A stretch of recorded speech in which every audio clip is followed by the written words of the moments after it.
And we're on. Hello, everyone. Welcome to another week of Matt and John Plays Bloodborne. It's not a chore like he makes it sound like. We like to have fun around here. And we like to have fun around here, you know. Every once in a while. That's why I got a big cage on my head. I forgot. Yeah, Victor, you were a little concerned that maybe this might be confusing since you missed some stream. You know, this is what we got going on. This is about the only new thing that we have going on. Basically, it's good. Yeah. Yeah, baby. I just love the way that your nose just sits on it. I think that's like a septum piercing for him, and like that's like, yeah, you know what? When you look at it, it kind of has to be, right? And so it's like a big, large like. Oh, you got the guy's head. How's your head? Pretty good. I definitely don't feel attuned to any higher powers in any way that might be deleterious to my mental health. Hey, so you know how before you teleported into the Nightmare of Mensis, it was like a room full of a bunch of people sitting in, like, desiccated corpses sitting in these chairs? With these head things on? I think I figured out what happened. A single bolt of lightning struck one of them, and then they all died. They got hit by chain lightning. Yeah. I think that there's just a bunch of corpses there, and then someone came through and just put all those hats on their heads. I think that's the only. It was posthumous. Yeah. Here's a thought. This.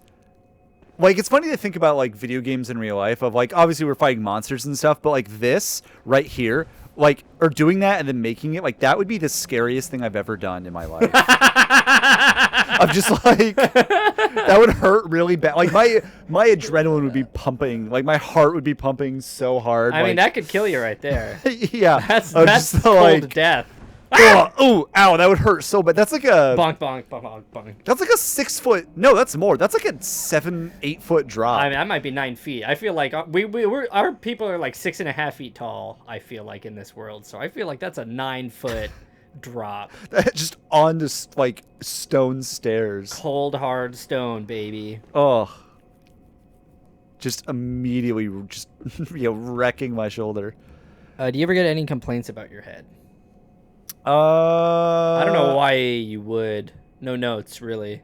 Also, I just noticed this has like these little rings at the top. I was also noticing that. So this also would like ding ding ding ding clink clink like as you're walking around. Have you seen that video of the guy going down the ladder and he's got the like big metal thing and it adds in this? Yeah. Sometimes I wish that FromSoft actually added a little the sound of that, because it would suck so bad. I do love that it does bounce. Yeah, that is a fun, like, it doesn't just clip through. Yeah. That's so funny. Yeah. Anyway, hey everybody. That's like a big pointed head. It's like metal, but it's we were kind of talking about that today. Yeah, we were, and how pointed hoods are bad is how we were talking about them. I mean, yeah. Actually, no, we were talking about how they were Catholic. Yeah, they're like weird. I don't know. I think that like in a vacuum, they're like a weird kind of fun aesthetic. Those pictures from that Wikipedia are, what is that headpiece called? I don't remember, but cap something or other. Yeah, are they just like wild? Those would make really great video game enemies. No, I was thinking that like that's one of those things where it's like I'm looking at that, I'm like, this would be such a good like weird cultist, like, yeah. So it's like that's, and hey, you know, we're killing them in the video games, so then it's okay. Well, and I don't know. I mean, I guess that's a different kind of weird or bad in real, that thing. Anyway, for anyone who's not familiar, we're talking about the like cloth pointed hoods that outside of the United States are associated with a particular like kind of like penitent, like kind of Catholic cult in like Europe and like particularly Spain. Affiliated with something else within the United States, but Yeah, that was a funny section of the Wikipedia article. Yeah. Use outside of the Catholic Church. Mm-hmm. Racism. But it is interesting how like that connection is really an American thing. This is not what I would use as an example of a woke, culturally sensitive franchise, but Warhammer has those for like these like kind of imperial like cultist guys. Who are those? That feels like it fits. But that's just because that's the cultural reference that they're pulling. I mean, they're so bad, but like it's a different cultural reference than the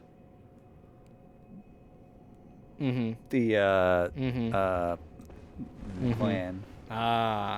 Who are also to make it very clear, very bad and also very dumb. Redacted. Yeah, I don't. I legitimately almost, but don't want to get Twitch banned. It was funny when I clicked on the use outside of the Catholic Church in the Wikipedia. I mean, obviously it talks about them, but it says they're a white supremacist and anti-Catholic group. They specifically pointed out, and I was like, first of all, I was like, no, that's actually a big and then part I of was, their identity. and then I was like, you know what? That's actually true. They were weirdly anti-Catholic, weren't they? They're sort of like all sorts of racism. Nativist, yeah, like they're all for white Protestants. Wasps. Woke Hammer 40K. That's pretty good. That is pretty good. What about that? Why not? Hey, Games Workshop, $1 billion. I know a $1 trillion idea here for you. The subreddit for leftist Warhammer fans, which exists, is called Sigmarxism, because Sigmar is a Warhammer character, specifically in the Warhammer fantasy setting. They're famous for anti-Catholicism. No, exactly. It's one of those things that's weird. Is like it's definitely not what they're famous for, but it was also important to them. That feels like it's sort of been dropped by the modern day. Huh. Wonder why. They seem to have focused on the other aspects. Weird. Anyway. Yeah. KKK, very bad, very dumb. Wilson, President Woodrow Wilson, also very bad. Why are we talking about Woodrow Wilson? Because he was affiliated with the Klan. What? Yeah. That's actually not surprising. Yeah. He's one of the presidents that like he had like this whole thing about like, oh, I want to make the League of Nations and oh right, he whatever. So like people like forget about that, but like massively racist. He was 1910s. Yeah. Presidency? Yeah. Like more so than like not even just like it's a different time. Like no, he was actively like he was like big in like eugenics stuff. Guys. Listen, I don't know. I don't know how we launched into this. I don't know either. I don't know. I've been thinking about this, I guess. Yeah, I guess so. I've been doing a lot of thinking and not a lot of talking today, and I guess I'm just processing all of it on stream. I'm sorry. That's what we're here for. I don't know. I guess on stream, guys. That string of text is gonna pop into my head a lot. The fun stream. Fun stream, guys. Eugenics, igenics. We all genics. Ian Genics. Oh, what about that? Lane Genics. I don't. Okay, so I don't know. I'm. Oh, we're still gonna go. Okay. I feel embarrassed now. I'm like I need to defend myself. Like I don't know. I'm used to thinking about these things a lot. All you have to say is that you were a history major. I was getting there. It's I just like history. Okay. I did like your what was it? Your retweet today. Your yeah. Build tall, not blobs. I love vague gaming vocabulary. It's pretty fun. I was like the hard drive is great for that. Using the rare gaming term. The first like 10 minutes of this stream is always really fun because you just run around the same place that you are. That is really funny. Also, just defending himself. Yes. Listen, I know this is a controversial, like, unfortunately, this is a controversial. I feel like I'm getting a lot of flack for this. KKK, not good. Not a good organization. Bad. Oh, I just remembered where I am. Yeah. I don't think I want to be here. I think most people already. Well, you would think that. I think I was defending that I was even talking about it. Hey, you know what else has been in the news? I saw on Twitter today in the it's gonna be like the worst thing ever. In the stream of bullshit that they try to make me care about. Oh, man. Today I saw the headline. You can't even turn. Yeah, anyway. I saw the headline that America doesn't. Oh Jesus Christ! Sentence structure is so fucking hard. Oh God. America is the least religious it's been like ever. Oh, and I was like, oh, that's very interesting. And I pulled it up, and it was like at a new low of 81%. I was like, oh, that was a lot. That was a lot more than I was anticipating with that headline. But okay. Well, we'll take it. It's weird because I think sometimes it's not clear what that, or I mean, obviously, believe in God is a very like. Yeah, because like sometimes that means like they like are active in like a religious organization and like go to services, on a regular basis. Right.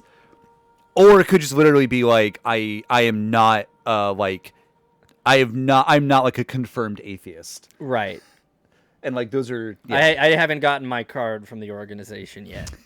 International literally. Oh man, I feel like that is something. So like sort of completely separate from any conversation about like what one believes or doesn't believe. I think we can all agree that there is a certain kind of atheist that is very cringe. Oh, I mean, famously. Yeah, but like I just feel like that is something that they would do. Like I could have an organization, have like a little like card that you can keep in your wallet and you can like pull it out. Isn't that basically the Church of Satan? Yeah, I think so. Church of Satan, or is that the Temple? Temple of Satan. And I think there's maybe a couple different ones, and like they're actually not the same. And like an unironic religion, they still have like schisms and like arguments over things, and that's kind of funny. Victor raised a good point, which was basically, have you ever thought about the president? Not great. Not great. I mean, we've had wars. If they tell you they're atheists, then you know what you're in for. Rip-roaring good time with a fellow cynic. A fellow Ricky Gervais type. I was just thinking of Ricky Gervais. Fun stream, guys. I don't know what's going on. Now my goal is to just try to like keep it on. Oh man, I just thought of something I watched today that I could really just keep really like keep steer it back. Oh, that is actually an interesting point of like whether like it's true or they believe it or not, whether they actually believe it or even think it's actually true. Like even the worst religious zealot at least maybe thinks or at least acts like they just want to help. Although maybe that's also true for some atheists of that kind of like I don't know, a proselytizing atheist of like, well, I want to free you from the chains of irrationality. So logic. Anyway, I'm gonna in this moment I am enlightened. You have Reddit. You have Reddit. I'm a big Reddit guy. I'm hey, you ever think about how the bacon narwhals have been? Oh, fuck off. It sucks knowing about that. It's one of those things where it's like cursed knowledge. It's like, fuck, now I can't not know what that is. It truly is it truly is like the I got tricked into being a dork. There's something of like Lovecraft sort of imagined this world and we created it.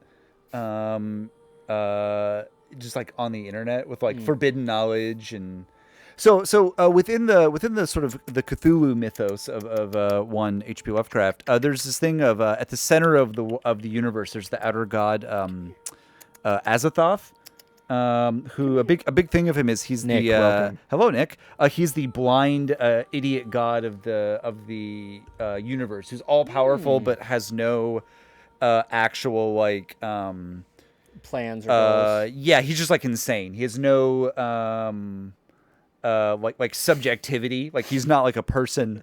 Yeah, Nick, you got to go back and watch the VOD to catch up. Okay. But I feel like in the internet we have recreated Azathoth, and he is the algorithm. And it's sort of that is really good. Yeah. Somebody should make an indie game about this. Mm-hmm. A text adventure. Yeah, where you're the like god of no thoughts, head empty. Yeah. I said the KKK was bad and then apologized for it.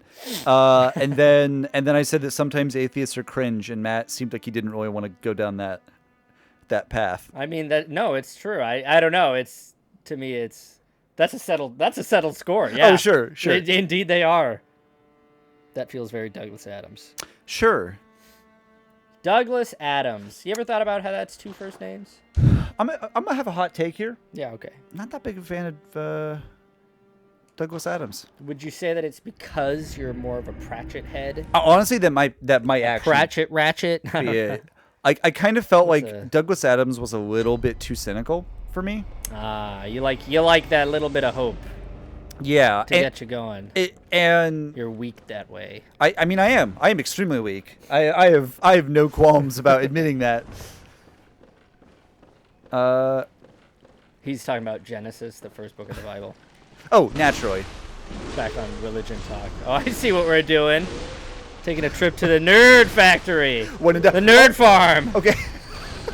Okay, I really like that as a thing to call it. That's what it is now. Also, I love the idea that like I'm going back to school to like level up. I'm going back. Education. Yeah, I'm going back for my degree. Did Matt ever read any more Terry Pratchett? No, I didn't. And very rude of you to ask. What are you, his dad? I'm in the middle of a different series right now. It's the Black Company. It is. I'm very far along in it, and I'm not stopping. Oh, all right. Let's. And I actually like it, but Terry Pratchett is that's a goal. Part of the problem is I need to go to a bookstore or just commit to getting it on. What book do you want to read next? The next one I have is The Light Fantastic. Oh wait! Oh, you said you need to go to a bookstore? Yeah. Go to your local library. Right. I could do that. You need a bookstore for Terry Pratchett or? Yeah. For books to get for me to read. You can borrow. I already did borrow it. And then gave it back, right? Yeah, I did. It was such a little artifact. I opened it to the first page and I was like, I don't want to touch this. That's fair. That's fair. This is really nice. Like I felt bad, and then I pulled up the ebook like preview instead. Yeah, I absolutely and that's the only book I have that's like that. Like all my other ones are like beat up, like American paperbacks that like are not particularly interesting, like in and of themselves. That one was nice.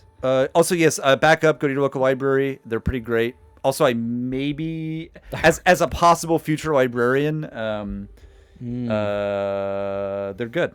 I back when we lived at the apartment, that's how I started getting back. I said getting back, but I was never really into reading. But that's how I got into reading. Was like we were within walking distance of that library, and now we are farther away. Now we are within driving distance of the library. You're in kind of like people talk about food deserts. You're kind of a book desert. Yeah. Victor, yeah. Also, my H.P. Lovecraft hot take: in all of the short stories I read, there was a lot of stuff that was, quote, indescribable, unknowable, etc., etc. But here's the thing: you're a writer. How about you at least attempt to describe it using words? No, he says. I'm going to be racist instead. He says. H.P. Lovecraft in this case. I read The Island of Dr. Moreau recently, and it goes in the opposite direction, where the narrator is all, well, it's kind of like this other thing. It's too bad I'm a bad writer, so I can't describe it in a better way. Relatable. I had a lot of good times at our little library here. Yeah, I really liked getting books from the library. I kind of just keep forgetting that it exists. So maybe I'll open up Lawrence Library account again and start reserving books. When I was reading Terry Pratchett books, like when I first started reading them, it was like I got a couple from the bookstore. Like I think I got the first book from Powell's to take on a trip to England. Jolly old England. And then I finished it while I was there, and so I bought the second book in like I can't remember. It was like their equivalent of like Goodwill.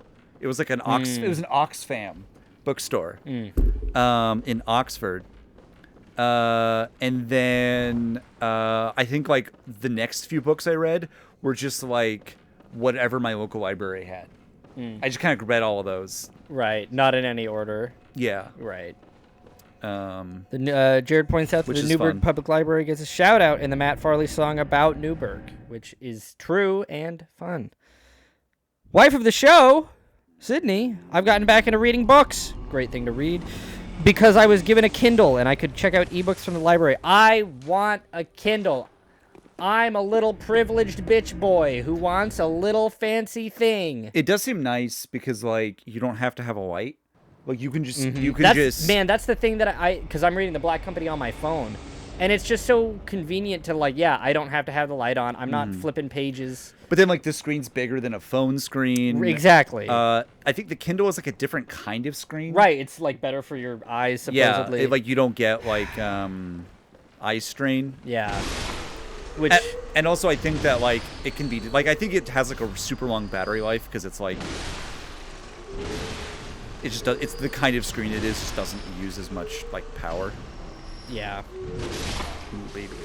John's definitely heard me talk about my Kindle a lot. Yeah, it's the Playdate screen was really great too in that way.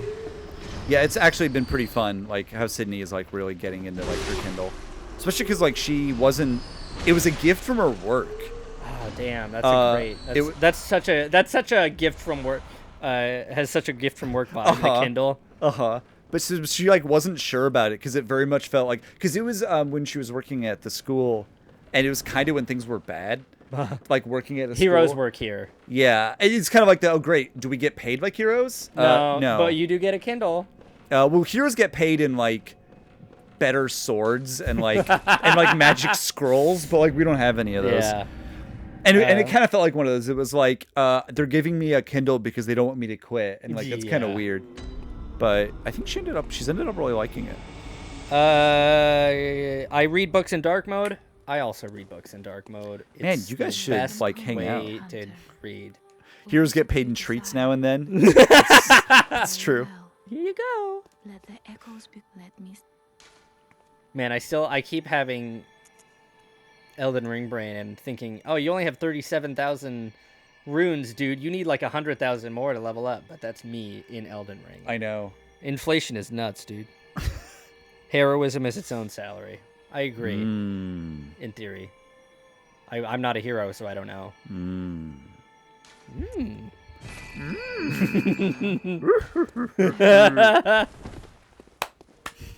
Funny. Do the voice. I'm not a big fan of reading ebooks because I feel like I'm not making progress unless I can physically turn pages. Wow. I get that. Simple-minded. You need a little progress I would simply exert improve my brain waves. But I feel like that's probably an issue with my brain. I should have just kept reading. Damn, what an asshole. Wow, yeah. He explicitly said that he has problems with his brain. And I immediately... And then you made fun of him for the problems with his brain. Bad. We're getting canceled all over things for this stream. I watched the little percentage tick up in the corner, and yeah, that's one of the things I also like is how many like minutes are left in the chapter because I always read it like before I'm going to bed, and I get to be a very sleepy boy, and it takes me a long time to read a single page because I keep falling asleep. Huh? Maybe I should get a Kindle. But then like I can see like how far like I've only got like 5 minutes left. I'm just gonna power through, and I'm gonna go to bed, or if I'm like I've got 9 minutes left in this chapter, fuck it, I'm just gonna stop here and well, one of the things that I think makes reading feel fake. Nope, reading words, bitch. Least fake it could be. Matt Sleepy Reader Johnson. Ooh, it's like a sleep e-reader. Huh, they should make like an e-reader that is like that has pages. In a book, like it's like it's like made to look like it's like in a book, or something. Like the case is like the shape and like heft of a book. I think they've. And then you can just like, and then like, or no, it's like a gun hidden in a Bible, you know, that kind of vibe. I do. For like Three Musketeers. Like you open up, like the case just looks like a book, and you open it up, and your Kindle's and there's a gun in there, and a note with a name, with a name, and a time, and 150. Senator Strom Thurmond. Yeah, that makes sense. Sydney says that 100%. Yeah, it does. But are you did you say you're assassinating Senator Strom Thurmond? Yeah, I think he's already dead. Yeah, that's why I get to say that. Yeah. That's why I get to say that. Wasn't he politically active in the 1960s? Yes. Yeah. It's fine. You can say that about Strom Thurmond. He's dead. Victor, I've heard that game is good. What is it? It sounds hot. It just has vampire in the name. Like, oh, vampires are sexy. And I like surviving. It's like a single. What are they called? Single stick shooters. Oh, never mind. I'm not interested. It's like a single stick shooter, right? Like a survival game, kind of.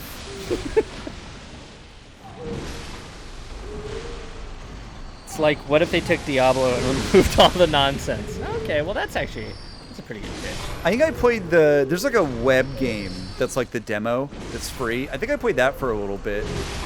That seemed fun. I'm guessing that the real version is like a lot better, because that only seemed like kind of fun. Literally all you do is walk around and it auto attacks, and you choose your upgrades, and you get a lot of them. That does seem like it's like I think those are called single stick shooters, where like you are only controlling yourself, and then like Binding of Isaac. They made video game crack. Yeah, that really does sound like it's distilling a video game to its bare essence of like the minimum of like activity, and then watching number go up. I hate to kind of what I'm doing right now. Hate to derail. Yeah, you're truly. But I'm not letting us get away with it. Jared made a great point. Let's get to the real question here. Has John read a Stephen King book yet? No, but I feel like I basically did, because I listened to the podcast episode that they dropped earlier this week about It. It was very funny because like last month they were like oh, we have to talk about It next month, and they're just like, oh, I don't want to do it. And then and I think I was listening to a different podcast that they were on, and with like one of their friends, and at the end they're doing a little bit of chit chat, and they're like, oh yeah, we're doing It next month, and they're like, ugh. And so like there's all this build up, and then on their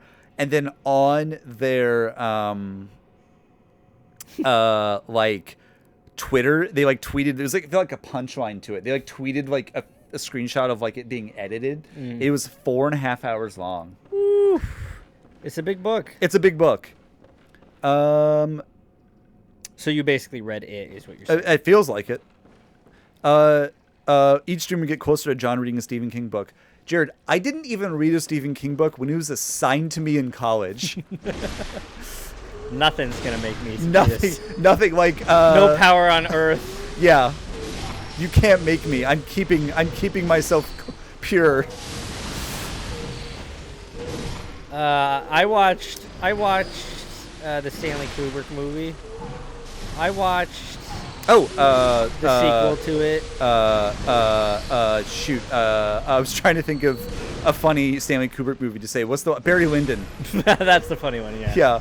Just pretend that I said that more quickly. Clockwork Orange. That's another one. You watched Dr. Sleep. That's the one. Thank you, Jared. I did watch that. I liked it. What's a king to a John? That's really funny, Victor. Of like it's like the kind of game. Oh, that they show on a TV show, generic video game, or the video game. What did you think of Dr. Sleep? I liked it. It was interesting. I like Ewan McGregor. He's hot. Like it when he's on the screen. It's true.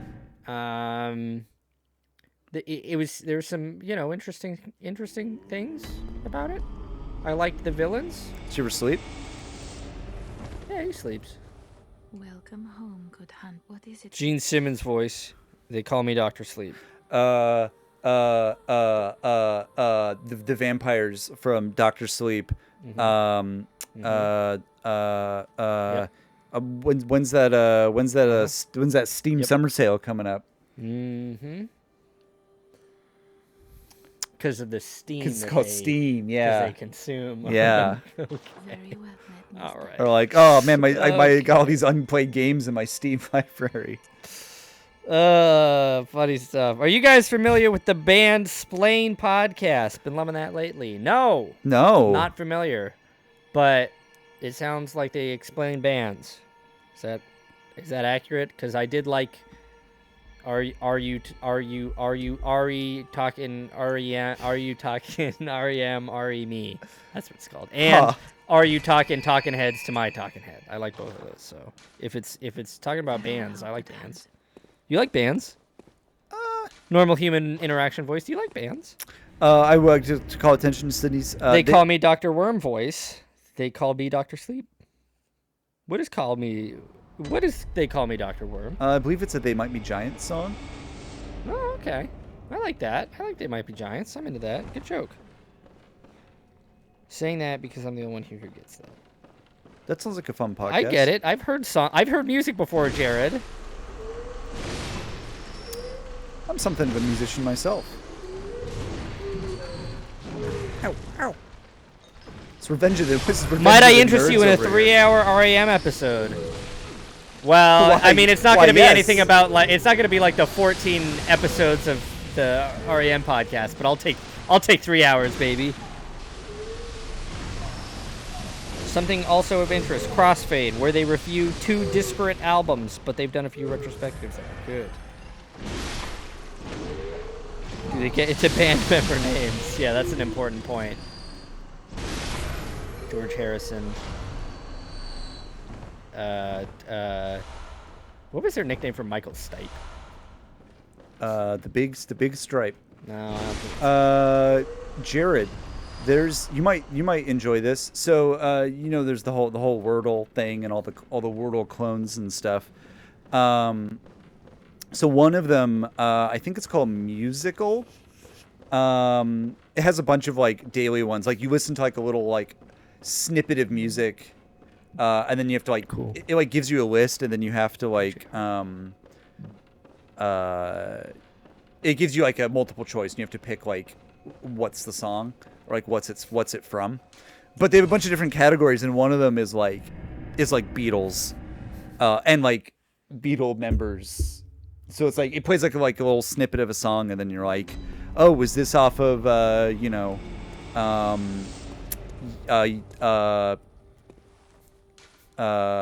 like Revolver, or was this off of yeah, like, name another one. Yeah, name another one, motherfucker. Name another Beatles album. The White Album. Jesus, come on. It's not called the White Album. It's just called The Beatles. Whatever.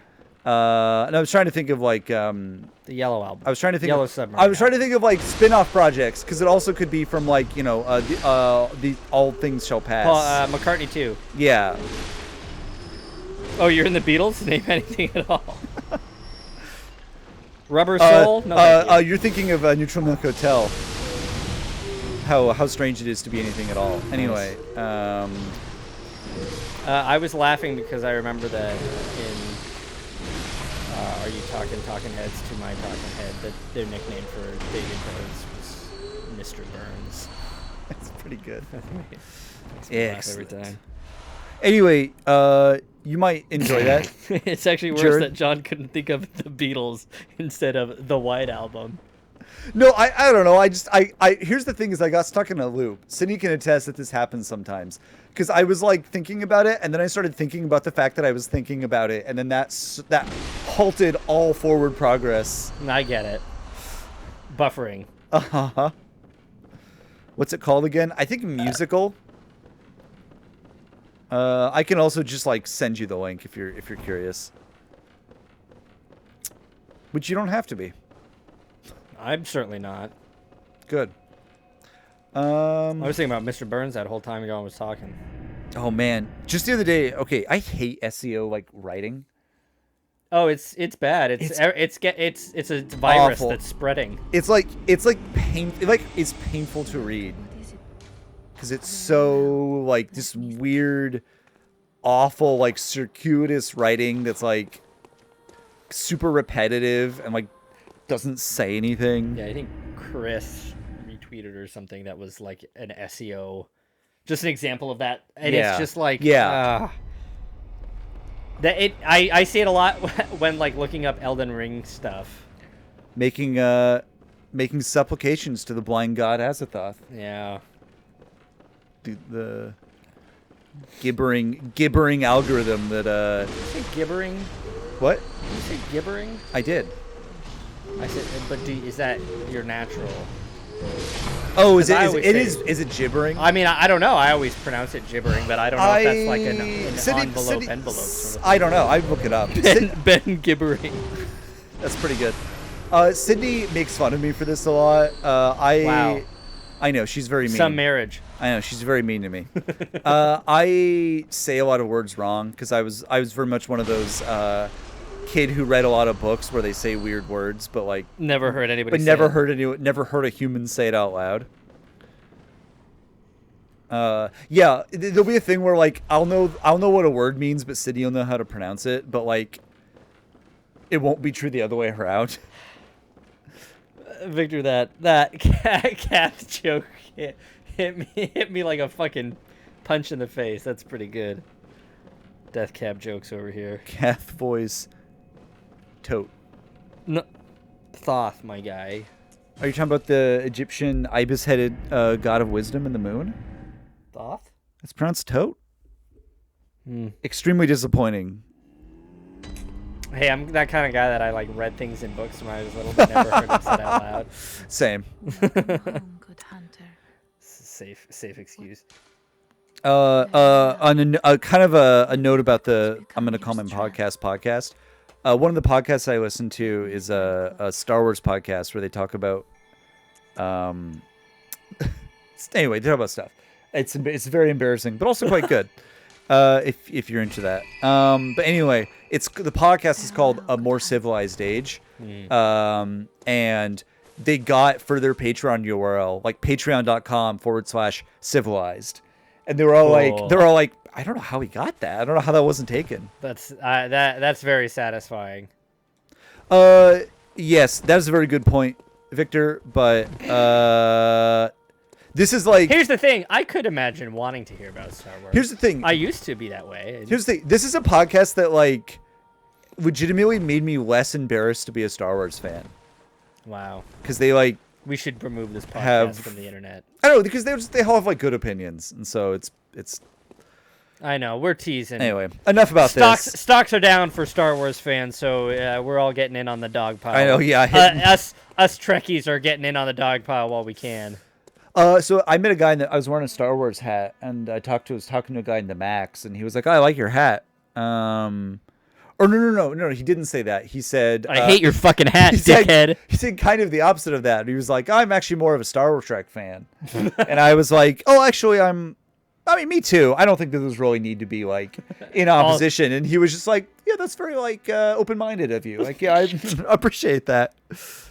You just changed. That guy's gonna go on an entire journey of de-radicalization because you made him realize that two things can be true at the same time. That was the moment that made him realize. Maybe. That's pretty funny. John, where are we wanting to go here? What's up? I was just thinking about that. So we've been to school. We have been to school. If you want to keep going, you got to climb up the Nightmare of Mensis. Yeah, Morgoth's Loft, middle. That's right. Okay, yeah, let's go try that out. Because that's direction. That's progress up right there, baby. Let's do. I was kind of trying to remember where forward was. Yeah, I'm here.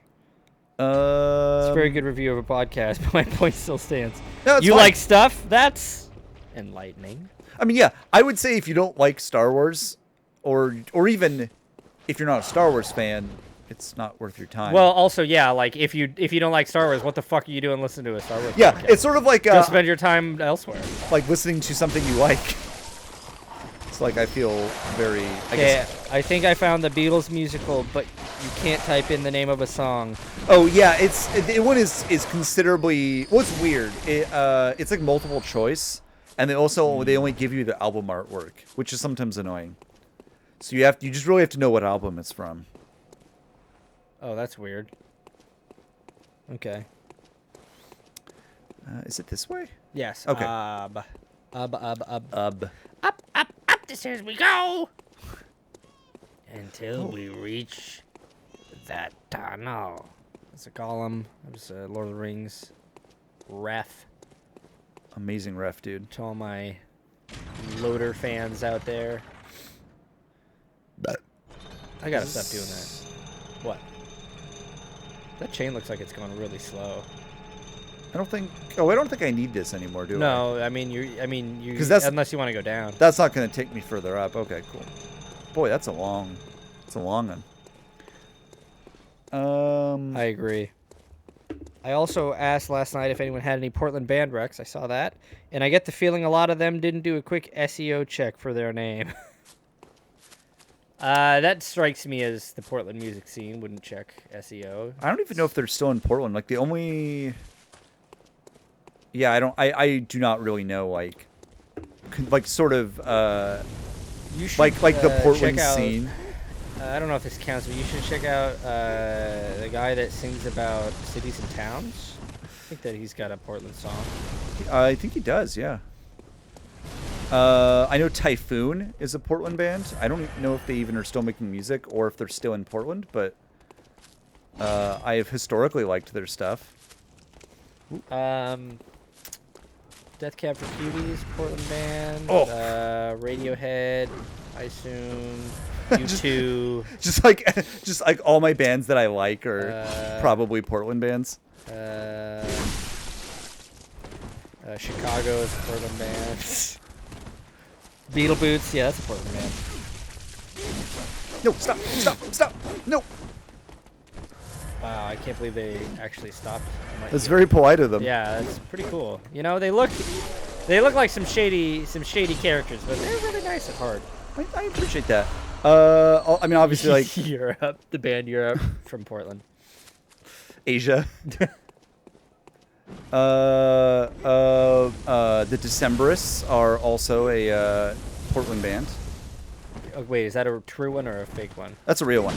Oh, are they? That makes a lot of sense. All right. Thank goodness for leveling. I think that guy killed me last time I came through here. Oh, and look at that. He dropped some blood vials. Also, nice. I'm going to swap out my hat. Sure. It was actually kind of making it a little hard to see sometimes. It's in the way. It's right up in your nose. That's a fun hat. You look like go for a little bit of a walk. You look like a 60s hard-boiled detective or something. Oh, uh-huh. The way it's like scrunched. Mm-hmm. Once saw somebody claim Nirvana was a Portland band. Yeah, Portland is Seattle, right? I mean, technically, I think they were from Bellingham, right? No, weren't they from? Have I already been down there? I don't know. Probably not. Yeah, probably not actually. But I think they're from somewhere slightly south of Seattle. So yeah, I mean, slightly south of Seattle. You know what else is slightly south of Seattle? Portland. Astoria. The place they're famously from. I like these piggy noises. Yeah, I just remembered I did actually make it past those guys and died to a pig. No, it's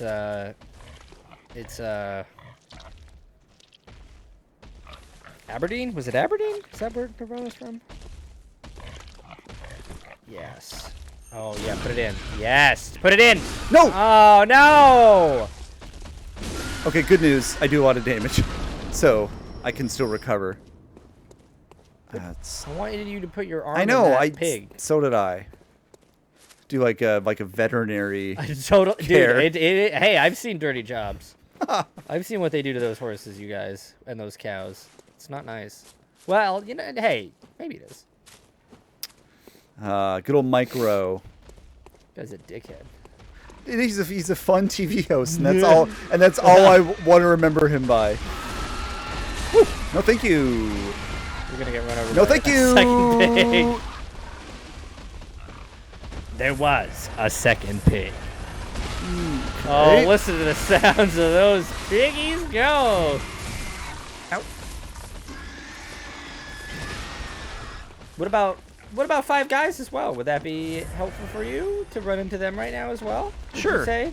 Yeah, because I can just run by, and then they'll fight the pigs for me. I'm sure they're just about to do that. Oh, hello, ma'am. You laughing?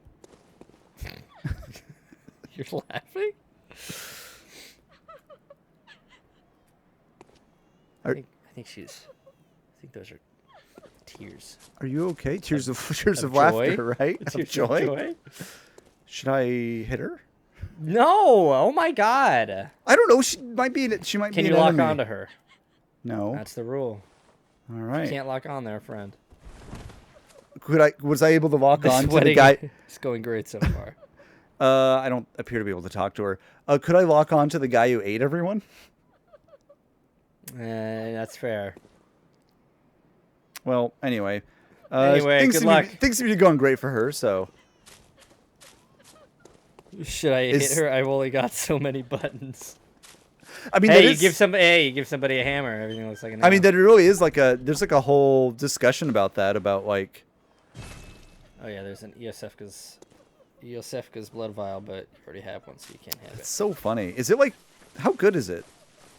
I mean, it's good, but then it's gone. All right.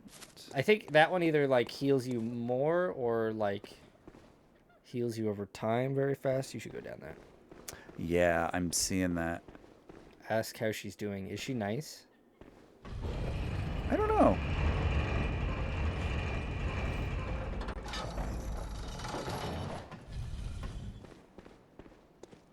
Now you're back here.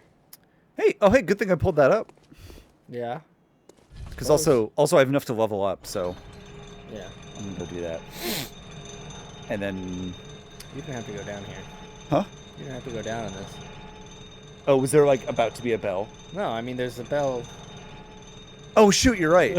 I I totally forgot about that. mean you can just ride that one back up. Yeah.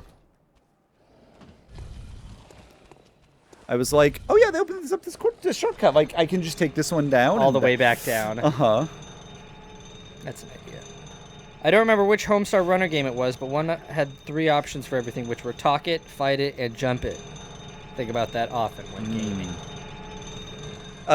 Writing a whole like sort of games theory, like game design, like thesis about like sort of interactivity and game narrative built around that.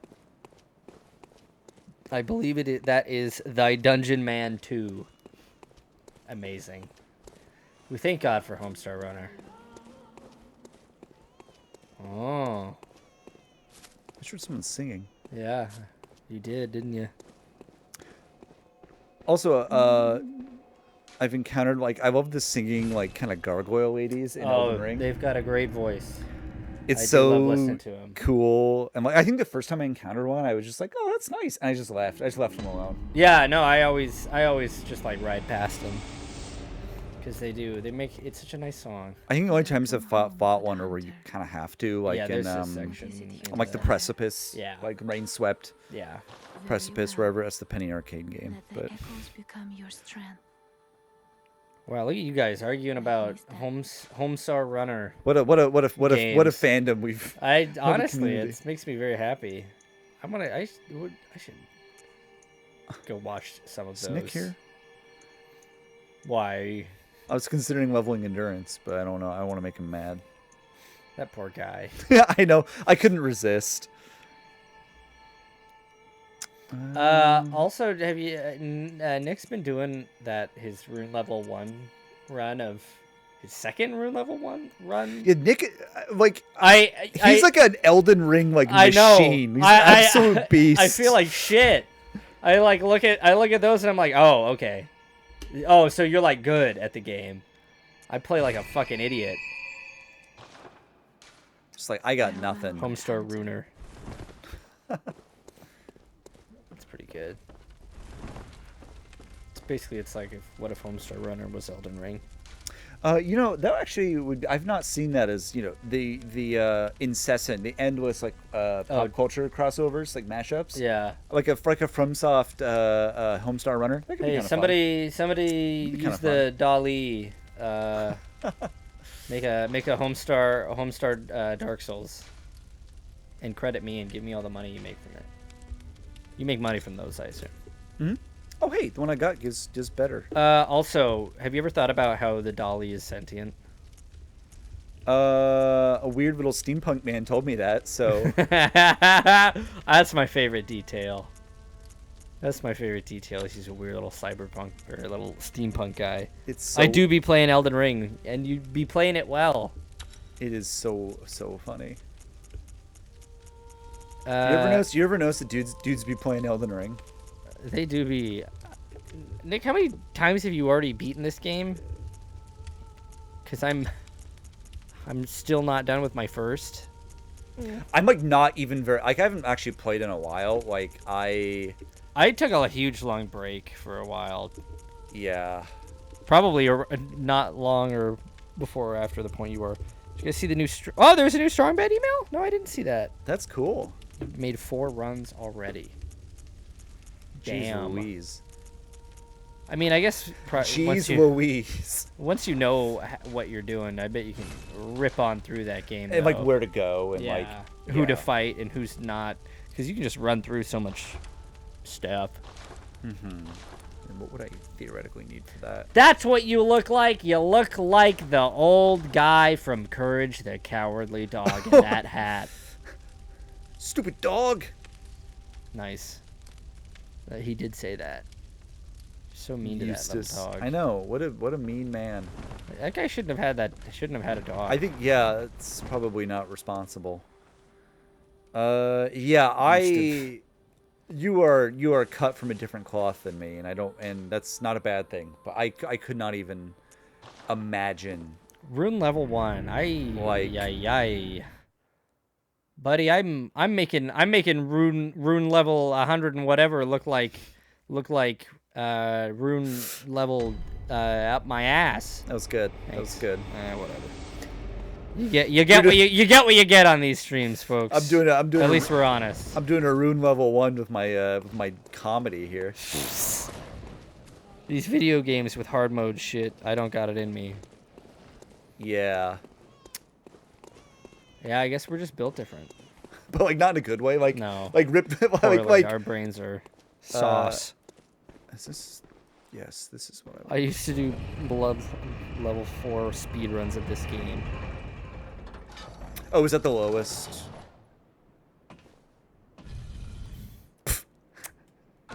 That was really interesting. That's a really interesting choice. It was. I was like, is he gonna? Oh. It was a little bit dark in there. Okay. I couldn't quite tell. It was very dark. I sympathize. It's a bright room, folks. Okay. He's got all these lights pointed at his eyes. This is a high pressure environment. Yeah. Okay. So get off my back. Played Final Fantasy VII Remake on hard mode for about 5 minutes and called it a day. Also, Jared, I'm sorry. I don't want it to seem like we were ignoring you. That is cool that there was a new Strong Bad email. Shit, I want to watch. Also, really cool that talking about like good legacy sequels. Like, discussion about like, yeah. I'm surprised that nothing like Netflix hasn't tried to puppet that thing's corpse. Or any large, because it's such like an. I mean, maybe they have in like the. Okay, yes, that way. That way? Because like I can't see, actually, like at all. Can you? I mean, a little bit, yeah. Or a little bit? I don't know, man. Oh wait, I lost my. This might be. That'll help. Okay, yeah, that does help a little. Left. There you go. All right. Well, it'll be okay. Don't worry, ma'am.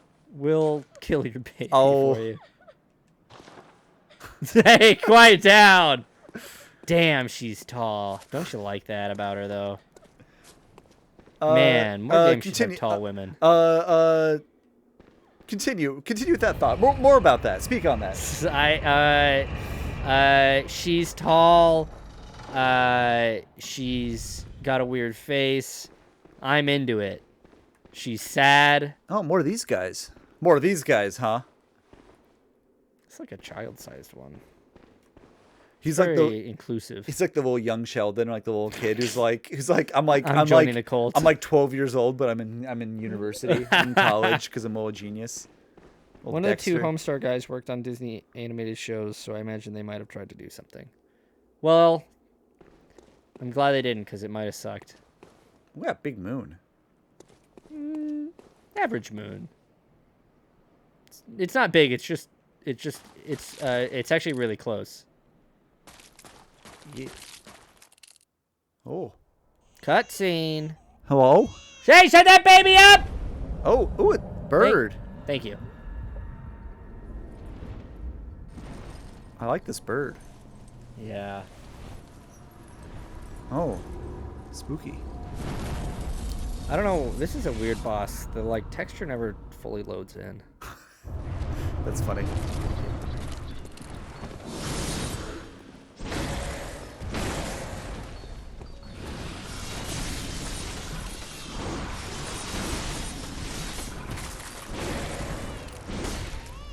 I like Morga's wetness because she's like a big lawnmower.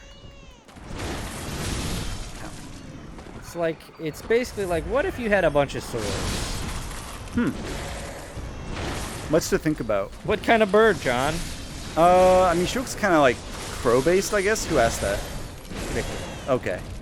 I was just curious. Her arms kind of remind me of like arachnid legs, though. They're like hairy.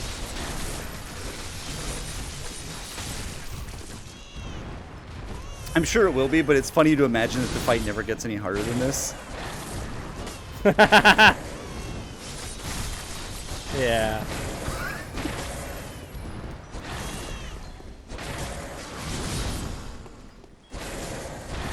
Wouldn't that be funny? Is that true? From likes to do that little trend of like the final boss is surprisingly easy. Yeah. Totally. Man, what a cool design, though. It really is. It is a shame that you're almost guaranteed to beat her on your first try, because she has such a great look about her. That seems like something I don't want to be... Oh, she's just making it dark? Oh. Not all. Ow! Ooh! Ah! Okay, alright, okay. Hey, take it easy! You made your point, This is unsportsmanlike. Yeah, what the... I didn't bring friends. Ow, ow, ow, ow, ow, ow, ow! I didn't know you could summon. Oh, Johnny boy. Whoa, my God. I can't see! You always get stuck behind him. It keeps happening to you. Ridiculous. Whatever. So... It happens. I would like to, I'd like to say something to just sort of prove my dedication to the stream. Okay. John, really feeling pain right now. It's true. Just know the meaning. On my drive over, I like looked over and I saw by the side of the road there was a squirrel running around and a crow was chasing it. And I didn't like pull over to watch. Like I just like kept driving and was like, oh, I gotta. That's frankly none of my business. Yeah, I got a stream to get to. But I wanted to. I wanted honestly, to know what was up and where that was going. We should have started the stream with that. We should just cut to. I could have like popped on camera and been like, all right, hey, we're cutting live to the man onto the street. Yeah, yeah. There's a crow fighting a squirrel. We gotta check this out. I know, and like, because like crows aren't really like. I don't think they like hunt, especially a lot. Like maybe they do a little bit. They kind of will do whatever, but like. Oh, like they're not looking for fresh mead. Yeah, they kind of like gather and scrounge and stuff. And so do I. That's one of the things that's so relatable about them. Big scrounger. Yeah. Yeah. Speaking of big scroungers. Like, are you sending me the elevators? No, speaking of big scroungers, did you see that Scrat finally got his nut? Isn't this kind of old news? Yeah, it is. I just remembered it right now because I did hear about because we're talking about scroungers. because they finally let Scrat have his nut. He got his nut. I think it's nice. Speaking of early 2000s animated media, I think. Oh man, I can't remember if I watched Ice Age or if it was Ice Age 2 that I watched on DVD, maybe, or maybe even VHS with my parents when I was a little kid. In like a motel or like in a hotel room at the Oregon coast. Big Ray Romano fan. He was a child. Apparently. Also, the humans in that maybe like the ugliest humans in like any like animated feature. Yeah, I think you're right. I think you've talked about Scrat before. Okay. Well, we're revisiting the Scrat subject. I'm sorry. Jared, sorry I had to check out for a second. Why are you guys talking about Ice Age? Great question. Great question. Great question. No need for me to moving on. Moving right along. Speaking of watching things. Oh yeah. So are you bringing up our viewing party? No, but I'm gonna do it now. Okay. Tomorrow, Saturday at 6. All of you people are locals. Well, actually, that's not true. I'm sorry, Nick is not. But if you are free, all of you who are locals, all of you who are locals are invited to Saturday at 6 RRR screening at my house. I have a question about that. Yes. Are you still planning on doing it outside, like with a projector? If we do it outside, it'll be not with a projector. It'll have to be just on a TV that I plug in out there. Oh my fucking god, dude! Pull the lever. Okay, because the follow-up thing is, I'm pretty sure it's gonna rain tomorrow. Yeah, that's that. It's pending on it not raining tomorrow, which Yeah. it is probably going to. And I'm sure you'd already thought of that, but I remember seeing that and being like, "Oh, I should." I've been watching that. I've been watching the weather. Last I checked earlier today, there's a literal 50% chance, and it's like, Is it gonna just be me? No, Okay. there's gonna be. I mean, there would several be, other people. that would be fine if it was, I think. But I just heard today that there's gonna be more people even than I thought. Oh. Which you can make it. Just.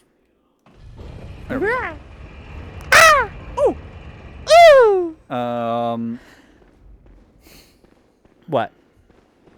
I don't remember. Anyway. Jared, Victor, Julia, sorry you can't make it. Maybe we'll find another time to do it again because I'll want to watch this movie again. I guarantee it. I love this song, by the way. What were you gonna? Ow. Oh, Laura and I started watching Sense8. Have you heard of Sense8? Oh, I have, by the Wachowskis. It is. It's the Wachowskis. Wachowskis. Wachowskis. Ow. It's the Wachowskis Netflix show.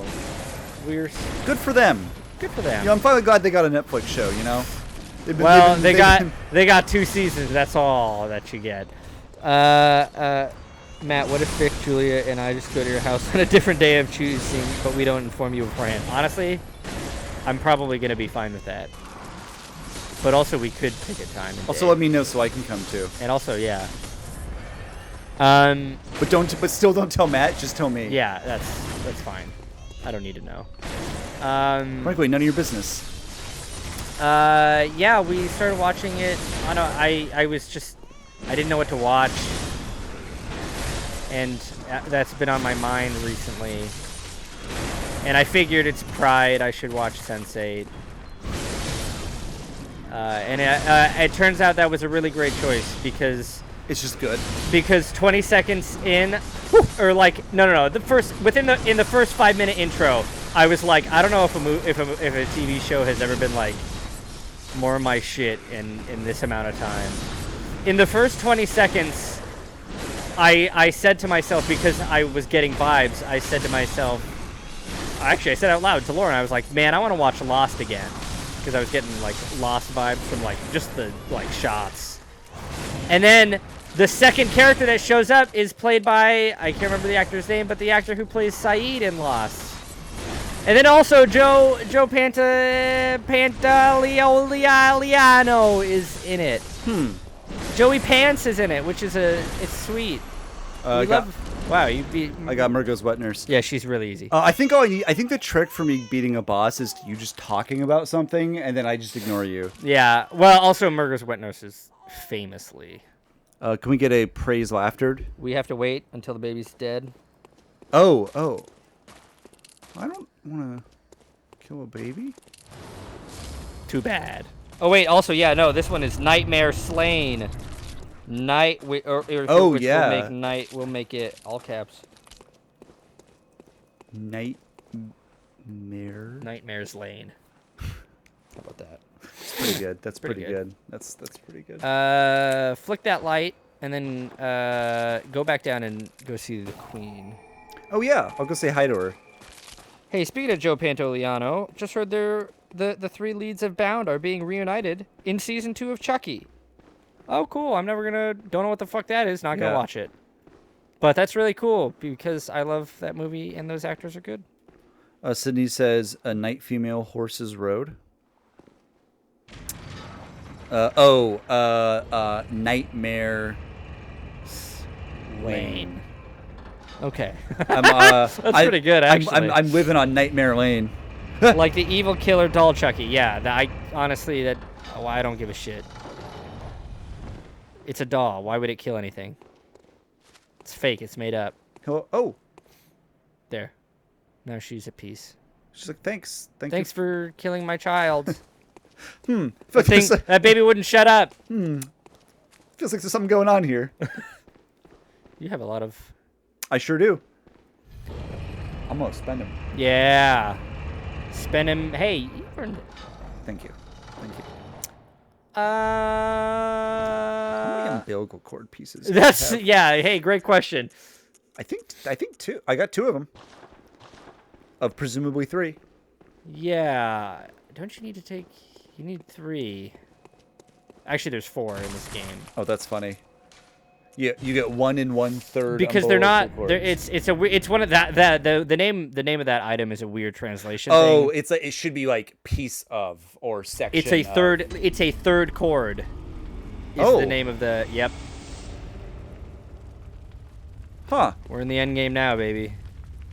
Good hunter, you have come. Dawn will soon break. This night and this dream will end. That's awesome. Gammon awaits you at the foot of the great tree. Very well. This is one of those like now I can't do anything else. Become your No? strength. Oh, okay. I don't think so. I think you can still me use stand all the close. headstones and stuff. Now shut your eyes. It's just on fire.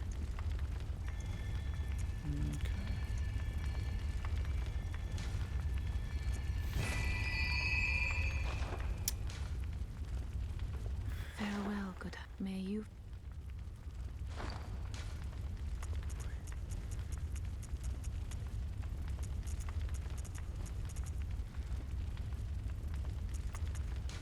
I'm trying to think where the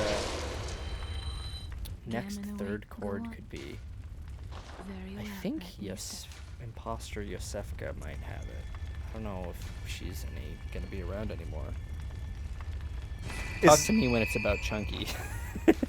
Farewell, good. May. So Don't talk! That's a Chunky. Percent thought it was also just like don't go in there. No, I was doing the Chunky. I just kind of find them like you can still come in here. Yeah, it's just on fire. That's all. It's cosmetic. Literally, I was like, oh, like, can I not? Do I no longer have access to No, this? you Like, can just walk in. It's just on fire. cool. It's a dream, you know. I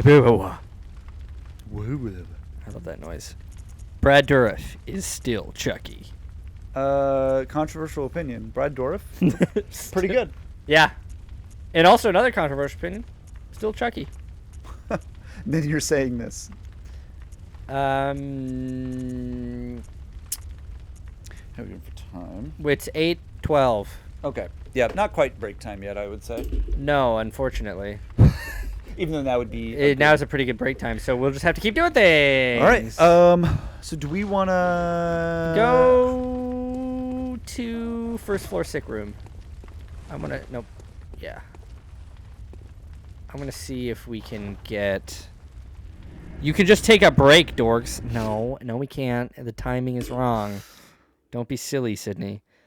But in the last Chucky movie, Chucky transferred his soul into a character played by his daughter, Fiona Dourif. Do we have like a Doctor Who situation here, for like so they can keep making a Chucky material forever? Oh, doors Also, open. I don't think I've ever like just walked around after the nightmare or the Hunter's Dream is set on fire. I don't know if that changes anything. Okay, go all the way into here and up some stairs. Just the sound that those guys make. Yeah, they make a good noise. It's pretty good. I haven't seen the show, but he's back in the doll. There for some reason. No. Keep going. And then you'll take a right. And then you'll go up some stairs. Boo! Oh. Right. Yeah, but there's something over there. Okay, yeah. I mean, we've already been here, but you can go there. There's cool things in there. Oh, if I've already been there. Oh, I don't need to again. Now, I don't know if she's going to be up here. Because she probably should be... Yeah, no, she's dead, I think. But I don't know if her body drops. We'll find out. What killed her? This was the same thing that killed everybody. Madness! Yeah, that'll get you. Cosmic rays. Yeah, that'll get you. That'll get you. Cosmic rays, that'll get you every time. Shouldn't have let that hole in the ozone layer. She's there. Okay, great. Shouldn't let that hole in the ozone layer develop. Ma'am?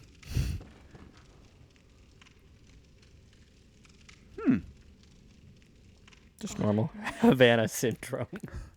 Have you found this? It's progressing. That's really funny. I can see things. I knew it. I'm different. I'm no beast. There's tentacles on her back. God, it feels I think that's her scarf just freaking out. I think you're right. chosen. Okay. Don't you see how they writhe inside my head? It's rather rapturous. Ma'am? That's very good. Yeah, we're good ending laughter. God, I'm motionless. Oh. I knew it. It's Well, Killer. we're gonna have to Do it. do it. Do it. I love that's such a fun. I love just saying that. Yeah, I know. Do it. Thanks, Ian McDermott. Has he been in anything else really? Like Yeah. What are you talking about? I'm not Rise of Skywalker. Sure, okay. That made me feel better because when you were like, yeah, I was like, oh, okay, I didn't know that. I'm like, oh, now I'm embarrassed for only knowing him from Star Wars. Like, No, I have no idea. I'm not keeping up with. yeah, I'm having a syndrome right now. I'm having a beer. Okay.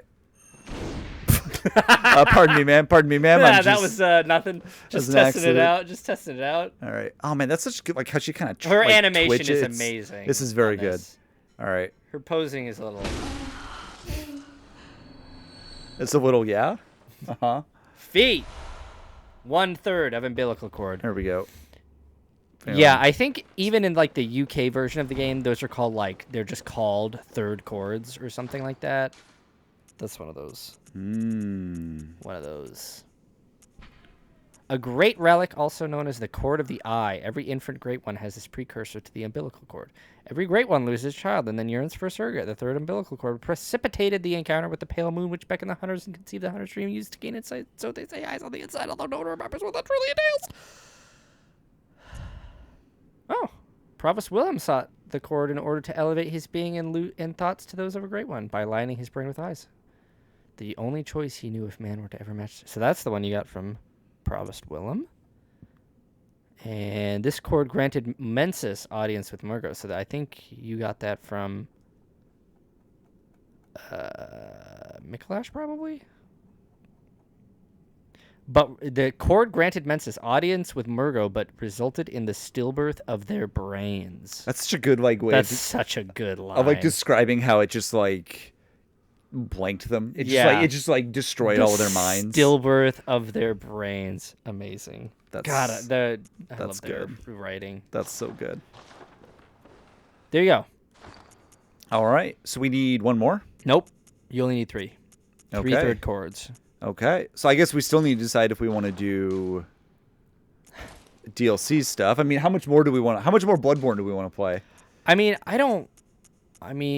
This is stream number 16, which it doesn't actually sound like that much, even though it's kind of been a long time. Brain birthant. I'm down with going for more. I'm also down with if we want to call it quits. I know that's a really milquetoast, both sidesy sort of opinion, but unfortunately, that's all I got for you. I'd be happy. The DLC has cool stuff in it, so I'd be happy to see that. Yeah, that does kind of yeah. And I guess maybe I'll go try to fight Ludwig. And hey, also, this is cheating, but if you need a little help, I can fight Ludwig for you. Sure. Just to speed it along. Sure, yeah. Because he kind of blocks all the rest of it, which there's kind of a lot behind him. Mm-hmm. Yeah, we have been here. Okay. Did you see the hand, though? You gotta look at the hand. On the thing. Yeah, look. Ooh, they're people. Oh. They're people. Soylent Green is people? Has anybody ever actually seen that movie? No. I don't think anyone has. Mm-mm. What if we watch that movie and it turns out at the very end, instead of they say what if they say Soylent Green is not people? Oh, it isn't people? It isn't people. What? What if that movie didn't actually exist? It was just a mass hallucination that's embedded itself into our pop culture. Mandela affected. Mm-hmm. It was the first movie night movie. Oh. I guess so. I like that you guys both said that. Independently of each other. Soylent Green. The film is sacred to me for that reason. Nice. Making a Soylent Green face. That's pretty good. when you find out that Soylent Green is people.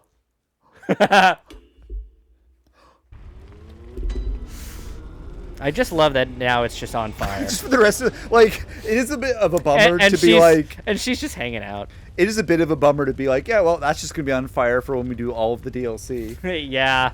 What can you do? Can we get a fire crew here? Can we deal with that? It's Dreamland's fire. It doesn't actually consume anything. That's good. Soylent Green. Yeah, that's good. That's good. Yeah, that's good. I had a lark. Question for you, Matt. Oh, okay. Well, maybe I'll give a couple fights here with Ludwig. Okay. Actually, I don't know that we need to take a break anymore right now. I think maybe we wanted to take a break to discuss our further plans. Sure, maybe, but now, well, also, it's just nice to take a break. But I have water in the fridge, John. Oh, by the way, I do have snacks again. Oh yeah, that is the other thing we have to do. So, when we get back, her scream is a little over it. Calm down, lady. It's a bit much. Yeah, jeez.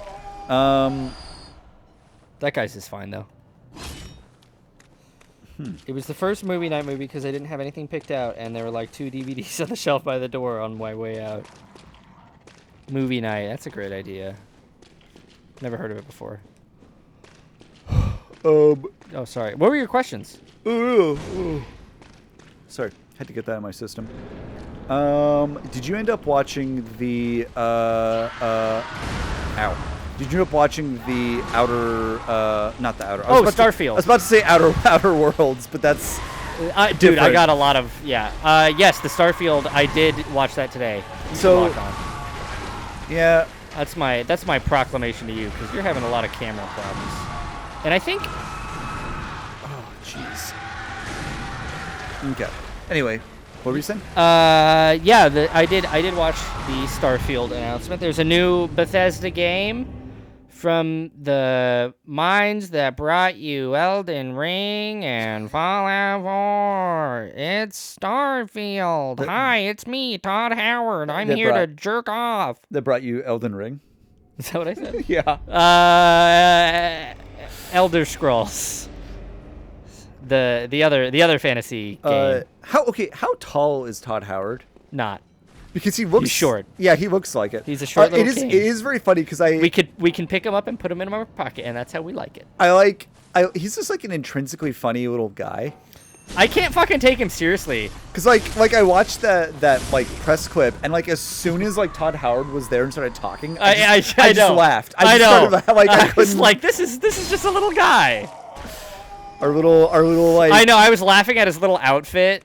With his, like, he had, like, a brown, like, leather, like, coat on, and then he had, like, brown leather shoes. I was like, oh, Todd, fuck you, little man. But yeah, I had some thoughts after watching that, and I guess my first question is, like, what is like, your history with, like, Bethesda? Like, are you, like, I'm I'm an old, like, Bethesda head, I think. Like, so I actually, like, have opinions because, like, my first Bethesda game was Elder Scrolls Oblivion, Elder Scrolls 4 Oblivion, and that game made an immense impact on me. I loved that game. I love it to this day. It's a great game. Theory. Great game. I love it. And like I bought an Xbox 360 to like play that game. And then like when Skyrim came out, I was in high school when Skyrim came out, which is the perfect time for Skyrim to have come out. Yeah, I remember that. And yeah, it was a big deal. I remember like being in my like 11. Yep.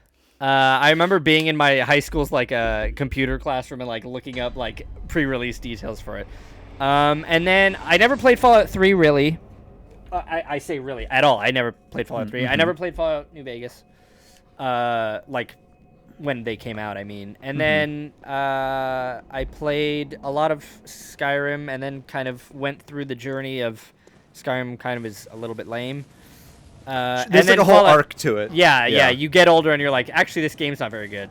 And when Fallout 4 came out, I got and played that for a while, and I never finished it. I remember that because I remember like kind of hanging. Yeah, you guys would watch. We like hang out, and I remember you were doing the thing where like you weren't gonna fast travel. Oh yeah, ever, so I do that. So you were just like, I'm just kind of like walking around the world. That's always how I like. And which like, I thought was cool. I'll like if there's places that I like go back and forth to, I'll travel like there. But like yeah, I like to experience the Bethesda worlds that way. Oh, got it finally. Yep, that's a fun one.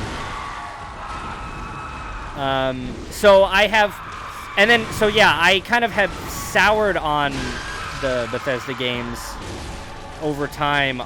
I was, you know, Skyrim has soured over the years, and Fallout 4 couldn't even hold my attention throughout the whole of its main quest line. So I've kind of, they've lost, and then I never checked out Fallout 76 or whatever. Sure, yeah, same. No interest because that's a multiplayer game. Not really my thing. So so going into this Starfield announcement, I'm very Bethesda skeptical at the moment. Todd's a little leprechaun. He lies. Don't believe his lies. Don't believe he's a leprechaun in like the trickster sense. Oh, good stop. I didn't know you could do that. You should heal. Oh yeah. Good heal. Bad heal. Yeah. Yeah, that back and forth. We're getting there though. You're getting there. You're learning his moves. To me, Bethesda games are like a lot of games that I like, but what if there was way more talking and the combat was awkward?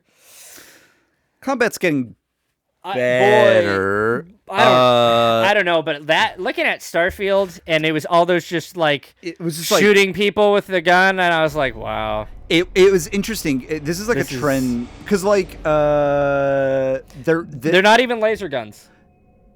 You know? Yeah, I mean, I don't mind. I don't mind that either, but it's just like it's so video game. Yeah, it looks like a Call of Duty game. It looks like Call of Duty. Yeah, it's a Call of Duty space future. I remember seeing that and being like, I used to love Morrowind. I never played Morrowind. Morrowind is, I mean, it's dated, obviously, but it's still one of the best games ever made, I think. I've always wanted to give it a shot. It is. Maybe they probably wouldn't do a good job anyway, but like of remastering. it is a crime that they haven't like remastered. I'm actually a little shocked. What they remade Skyrim 5 times and we can't give a little love. I'm guessing it's either. I mean, it's got to be probably just too much work. Yeah, like, yeah, that's a total. And maybe just like what if people like if people don't like it, they'll get really mad. Yeah. Also, it's old enough that it's sort of basically a different Bethesda that made it. Totally, yeah. So, like that company doesn't exist anymore. So there might just not be any like internal sort of champions of that game that are like, hey, we should remake this. And it's not the guaranteed sale. That yeah. But yes, so my kind of history with their games, I played quite a bit of. I played a little bit of Morrowind as a kid, and played quite a bit of Oblivion as a kid. I liked Oblivion more as a kid. Because it was just. I mean, when you're a Morrowind child, is weird and old and clunky and like yeah, Oblivion was very modern. That's good. That's good, Victor. That's good. Less a win. But I played Fallout 3, played Fallout New Vegas, which is not really a Bethesda game. Right, that's an Obsidian. Played Fallout 4. Also not played Fallout 76. Right. So I played basically almost all their like mainline games. Yeah. Which is crazy to think about. And I often don't like Bethesda, but I do like the kind of game that they make. And there's not always been a lot of competition, so it's kind of been this is what there is. Here's the thing, like their games as a whole, I'm pretty lukewarm on, but the worlds that they make, I just really still like walking around and like being and playing in them. Like I like their worlds and like their world design, but it's kind of everything else about their games tend to be pretty weak. New Vegas is way better than every game mentioned, sadly. Yeah, New Vegas is very good. Who said that, by the way? I'm curious. Nick. Okay, cool. Nick seems to have good video game opinions. Yeah, so I mean, yeah, you already know what it is. Nick is the Jared of video games. I think that's fair. So I feel good about him. Rune Level 1 runs are basically the same as watching very obscure Japanese films. Actually, I don't think I ever thought about that, but like, yes. What the heck? You're going to want to dodge roll. Wow, perfect timing. Hey, thanks for the heads up. Because let me tell you, you don't get it always. You're doing pretty good. You're going to want to get out. Don't tell me that. I mean, you're learning a lot of the moves, which is...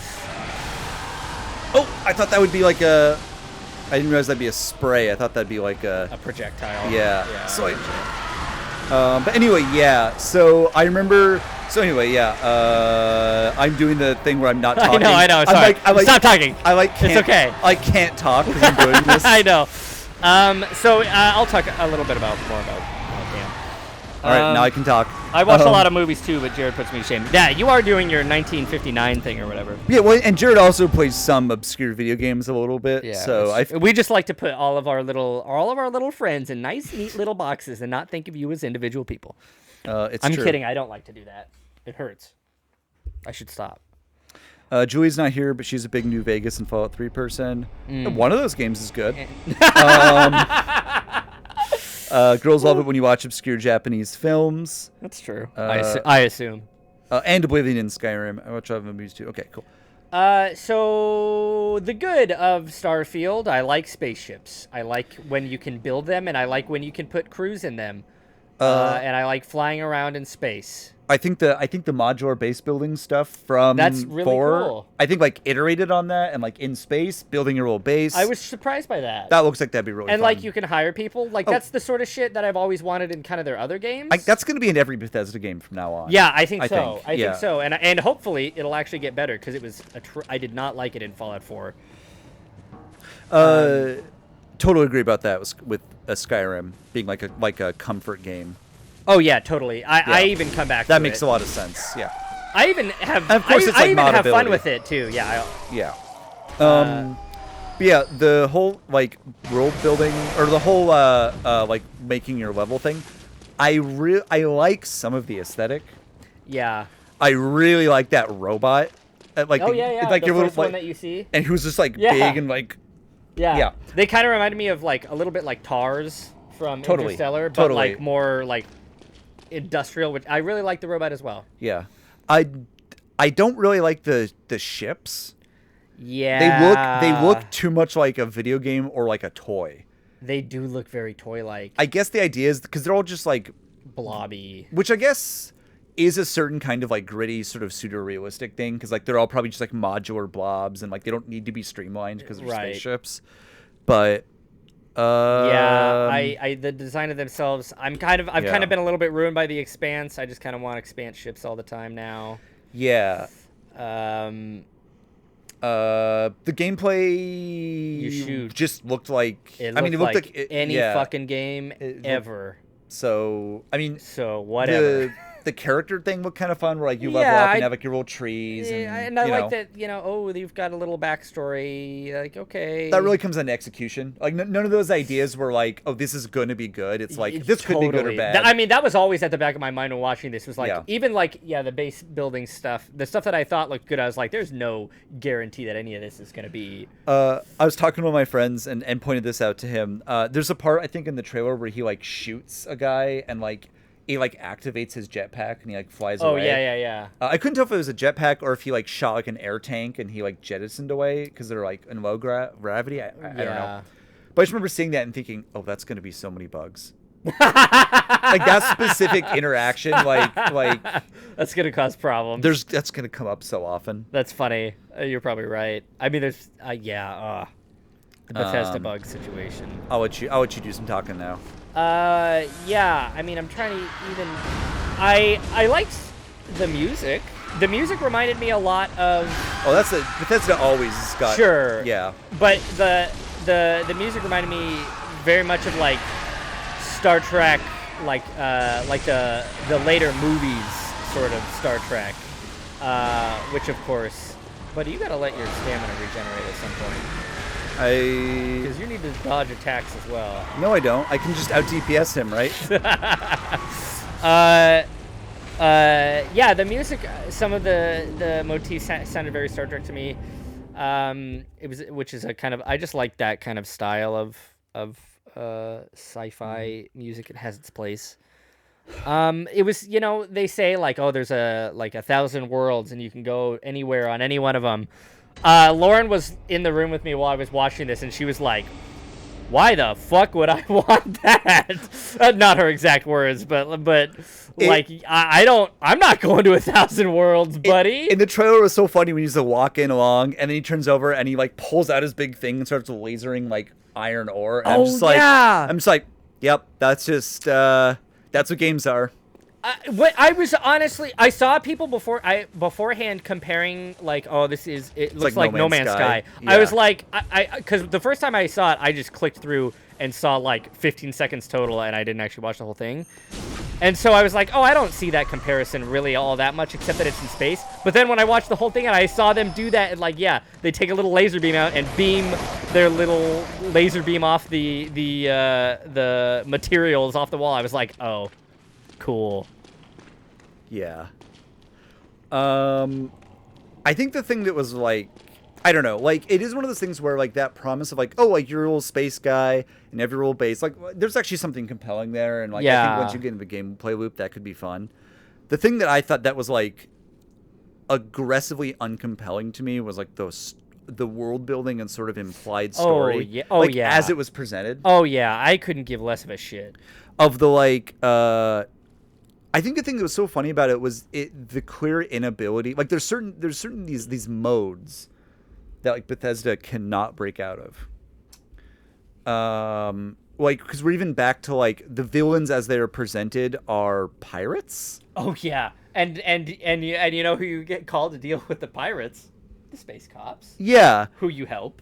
And it's just like we're just back to like the Fallout, like the Bethesda Fallout games where raiders are orcs. They're just orcs. Yeah. Like raiders are just like don't need to think about it. Yeah, like just go shoot these guys are pirates, so you can go shoot them. It's fine. Yeah, and it's just weird. Also, because like they seem like they're like a full unified pirate faction, and Yeah, like these guys are like they then are they really pirates? And like how did this? I don't know. It's just weird and not the direction that I would be interested. It's just gameplay serving. Yeah. Yeah. But yeah, exactly. It was like is this game where the cops are good and you have to fight the pirates who are bad, and yeah. Also, it's like the Bethesda Fallout games. Like we can't escape the frontier of like. Oh yeah. Of like, because like, what if it was more like a Star Wars world where like it's like there's like backwater planets, but there's no like expanding frontier in the same way. It's just like you have like a space opera world instead of this world that already exists. Yeah. I don't know, like that. So that same Stephen King podcast that I listened to, also have a thing where they play through all the Fallout games, and one of their kind of critiques of Fallout 3 is that it's an observation, I guess a critique if you don't like it, is that Fallout 3 is essentially a fantasy game. With like this, actually specifically super mutants are like orcs. Yeah, because super mutants are like in the older games, like they're just people, Yeah. Mm-hmm. But yeah, they do become like super orc-like. And like the Brotherhood of Steel in that game are much more just like they're just knights. They're just knights. They're good and cool, and we like them. And which was the message, I believe, in the originals. Yeah, exactly. Was that they're good, actually. Was that the Brotherhood of Steel are cool and good. But it's also in a much more like fantasy mode of like ancient tech is like kind of mysterious. People don't understand it. Whereas like the original Fallout games were much less I don't know, it was more like materialistic, I guess, about its setting, or like it was more like I don't know, just like people also like knew stuff about the past. It wasn't like right. It wasn't this ancient. They didn't know. Like, whatever. No, I played the Fallout games. He just also listened to a podcast. Yeah, I just also listened to a podcast where they talked about the Fallout games, and also I'd played them, so I didn't need to listen to all of the podcasts, so I haven't. But anyway, it kind of reminded me of that, of like a little bit of that mode still like evident in their writing. Yeah. So I don't. Oop, too early. Also, walking on didn't work. I think I maybe was too far away. Thank you. Yeah, I don't know. I'm pretty at this point. I'm not gonna buy it. Yeah, I unless like I see there's some other feature, or like I don't know. If it's $10.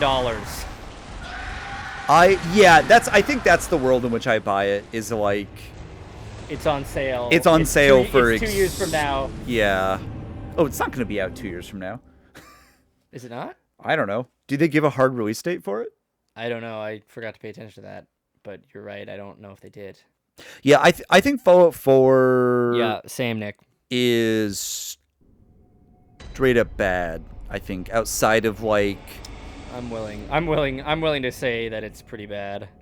That is final Fallout 4 was worth it for final. That is its gift to the world. Yeah, that's hey, so who's to say if it's good or bad? Yeah, that one. I don't even know what you would do. Stop giving them intellectual properties, maybe. Okay, I have a question for the chat, because this is something I've been thinking about. Are there any like games like Morrowind specifically? Like where is that legacy gone of like what are the spiritual successors to that game in particular? Have you played Oblivion? Just kidding. I know. It's yeah, and.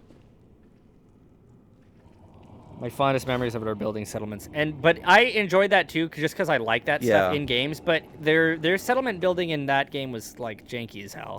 Yeah, and like the gun stuff was pretty fun. Yeah, but it was like half fun. Yeah, like many of their things are. Yeah, it kind of felt like it was a game that didn't play to their traditional strengths and hadn't fully boosted their weaknesses, because like their games have bad combat. And like the combat in this one was like a little better. Yeah. But then their games have like interesting worlds with like interesting dialogue, and that one it was less interesting and like Oh So yeah, it was pretty it kind of shallow. felt like it was a little bit of a worse of both worlds, kind of. Yeah, pretty much. Victor, what are you referring to? Are you saying Morrowind is similar to Morrowind? Yeah, it's the spiritual successor. Listen, I just want to play a game where it has like a very intricate like world with politics, and the game is about like cultural exchange and stuff. I don't know. It's just like it's got good writing, man. Yeah, that's most of what it is, eh? Also, really cool aesthetic. Like, it is just a cool setting and a cool world. Yeah, I should play that game. Maybe that. Maybe. Probably Hey, maybe. Oh yeah. Play maybe it on stream? If we want to do another stream, that actually would be really fun because I could like kind of. Actually, that might be a really great idea. Because that is also Because that might be the kind of push I need to like also know like how that game sort of like works. Because that game is also it's a game that is really weird and janky, but like rewards you for knowing how it works. It's specific types of Oh man, because like character builds are really fun in that game because like oh man, let's see if I can remember how it works. Like leveling. We're talking about Morrowind still. Like leveling up. Oh man, let's see if I can remember. It's been a while since I've played. But it's like so leveling up your skills is what lets you level up your character. Right. And then like I think when you've leveled up a certain number of skills, you level up. Yeah, I think that's And then but what that means is like kind of the order in which you level things up like matters. Because some levels like because like some I think it's like every point of like constitution means you get more points from like the skill that gives you like health. So like you want to level things up. Like there's very specific like kind of builds, but in a way that I actually think is pretty fun. It can kind of be interesting to figure out. And like yeah, I don't know. I like how the leveling works. I like that idea. We'll percolate on that. I do gotta. We do have to do a. And when I say we, we've got Final Fantasy stream. Victor. Ooh. That's my next after this. That's my next streaming project. Oh. That'd be fun. Well, that gives me plenty of time to get ready for a potential Morrowind stream. Yeah, do all your reading. Mm-hmm. That game is really cool because there's lots of stuff that's just like hidden in the world that like if you know where it is, it's a little bit like Elden Ring actually. Of like, there's just like equipment, there's like gear that like if you know where it is, you can just go get it. Yeah, at and first level. Yeah, so it like can really reward you for like kind of knowing stuff and.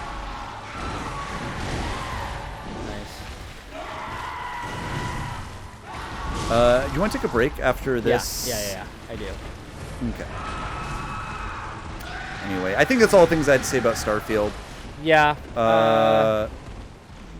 They should make games good instead of bad. Yeah, they should make games where all of the factions are interesting and like discreet and have their own reasons for existing. And also everyone is people. Okay, so I know we just said and you just got killed, but it was funny watching that gameplay reveal having played. So I played Outer Worlds. We absolutely will, Victor.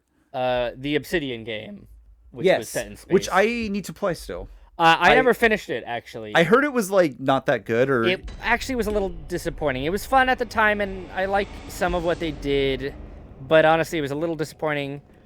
But it was funny watching this and thinking back to that, where like at the very least, those like they're like factions sort of, and like their sides of different conflicts, like both were like well written, like well thought out, and like how you approached and built your character like made a big difference on kind of how you dealt with things. And just watching this in that same sort of like, not the same aesthetic, but like it's in space, it's just like this just seems like the more boring version of that. Anyway. Mm-hmm. You guys have to play our Game Jams game on stream. I would love to do that. Mm-hmm. But right now, what I would love to do is take a break. Goodbye. I'm not going to warn you. Bloodborne. Hi. Hey, what's up? It's John and I. We're here again. You know it. You already know it. You already know what it is. It's the Bloodborne stream. You're here. You're still here. We've had the same number of viewers as when we left, so I know you're all still here, and I appreciate it. Welcome back. It's Thank you for having me. You're welcome. Remember these guys? Yeah, we're like the guys from earlier. We're like a callback. Yeah. A nostalgia callback. Like I pointed at the screen. Look, it's them. It's us. They're here. Remember us from earlier? We've got snacks. We got as our tradition. You know, we've played enough Bloodborne, and now as a reward, we get a little snack. A little snack. A little one for you, a little one for us. That's how it works around here. A little content for you, a little snacky for me. So on a rating of like most to least cursed, how do we want to do kind of the order here? Like, do you want to start off with most cursed? You want to start off with the most cursed? I wanna go from most cursed, and then by the end of this, I have something to look forward to. That's how I like to operate. Oh, we'll do that. A snack as a treat. Well, I will just say also. Oh. You know, I will do that, but I'm sometimes surprised by what ends up being cursed or not cursed. You know, like in the past, you know, this is like, oh, I thought this would be nice, but it was terrible.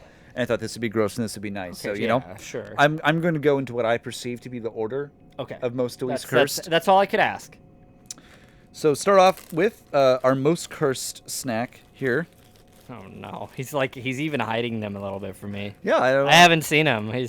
So also, prelude. So all of these are from the bins, like the little dispenser bulk bins. What dispenser are you? Boy, hey! What is that gonna be? I was gonna be the scout, but then I realized I don't remember his put dispenser here line. I don't know either. Hey. Yeah. So anyway, these are from the bins equals to trash. These are from the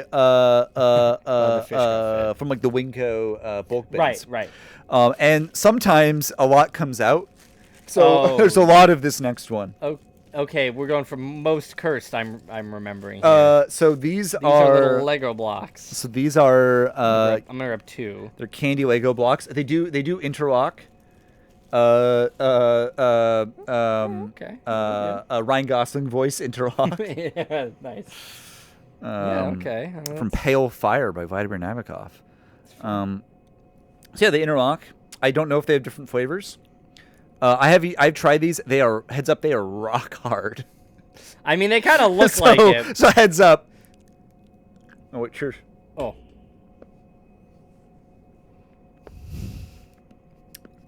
Haven't gotten a bite into this one yet. I got a corner.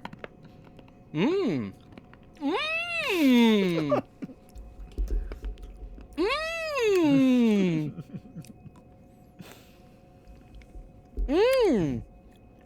All right, I think it's banana. I think they are differently flavored.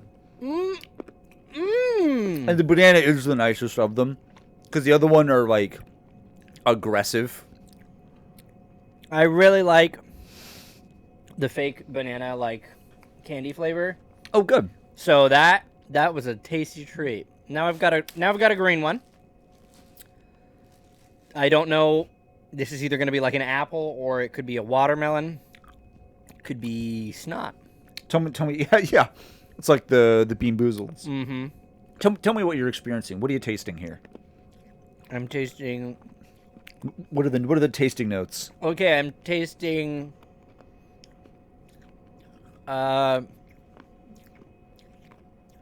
Sweet. A little tart. Is that? It's a little citrusy, I think. Oh, so maybe it's like lime. It might be lime. I think it is lime. It's lime leaning, I would say. I would say, as near as I can tell, they basically all taste the same, except the banana one is noticeably banana. The other ones are all just like kind of sweet and tart. I've got to get a blue, and then I've got to get a. a red. Yeah. Okay. No, these are all different. Okay. That one blue. That is definitely blue flavored. Sure, like your raspberry, like your blue raspberry or something. Why does blue raspberry? Why did we skip over regular raspberry? So actually, is it because there's too many red flavors? That's part of it. Yeah. So basically, the specific shade of red that they used for like raspberry coloring was kind of like a little bit of a wine red. It was amaranth dye, and it maybe gives people cancer. So you weren't. It was pulled from the market in the United States. And then they needed to find another government overreach. And needed to find another color, and just for a variety of reasons, just they went with blue. Well, okay. You said that started out with most cursed. I'm happy with all that. Honestly, I'm gonna go to next time at Winco, open up my mouth underneath that thing, and I'll let them all in. Like, excuse me, sir. Could you please not? Playing chubby bunny with the hard as rocks Lego candies. It is a little bit like, hey, have you ever wanted to like a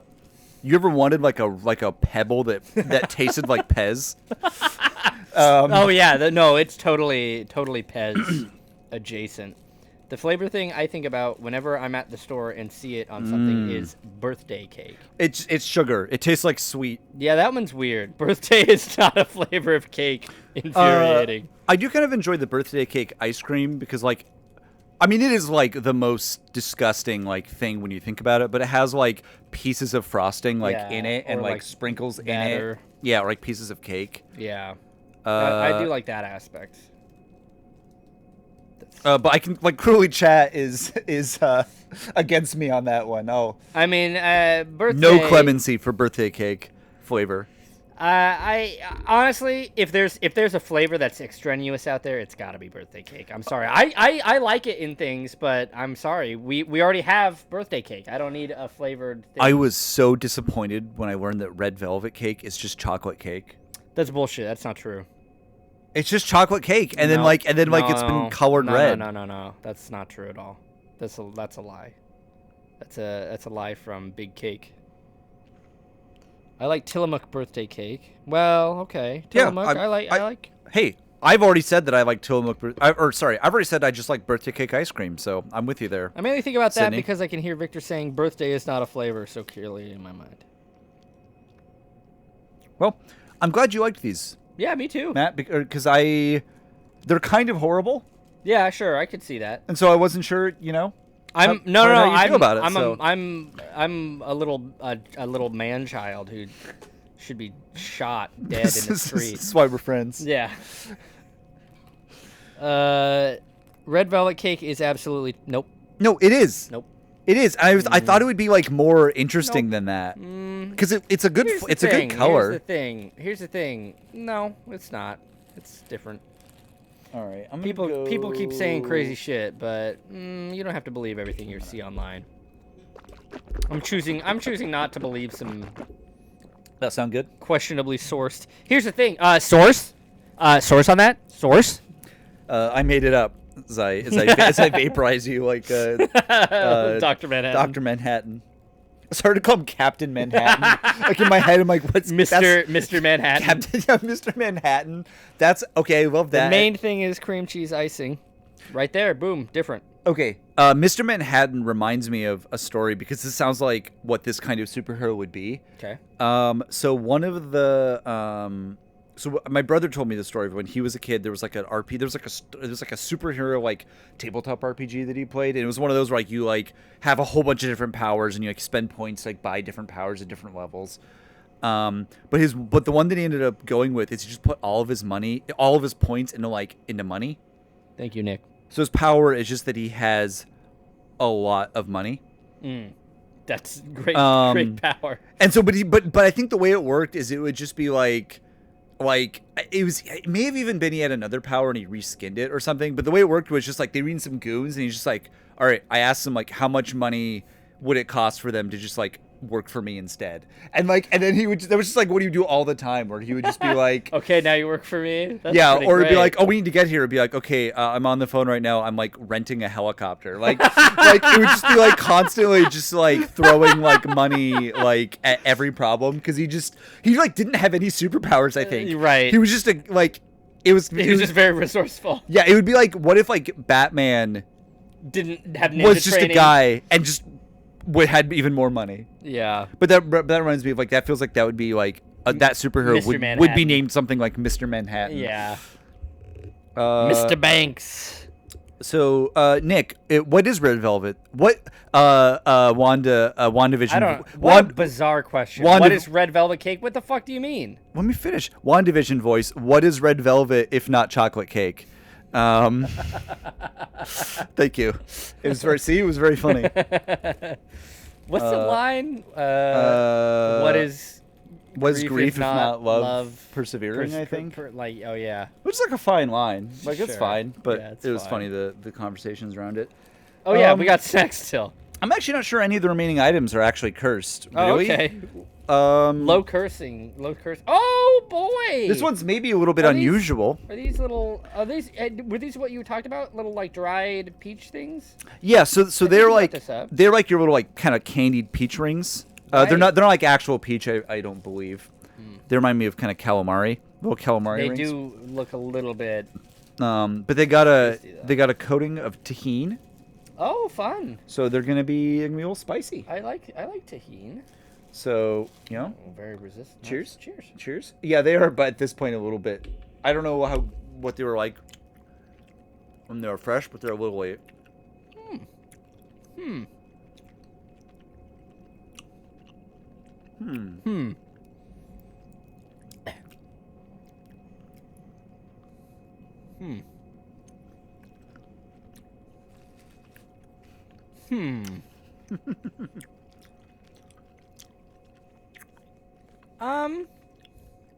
Hey, like I said, I'm not always sure.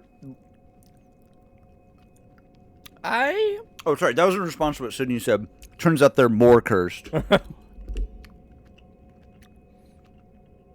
We got those at the liquor store for a while. Not for me, but not bad. Yeah, I don't hate them. It's pretty good. I like the way that the tahini kind of works with the candied peach, but I don't know if that's my.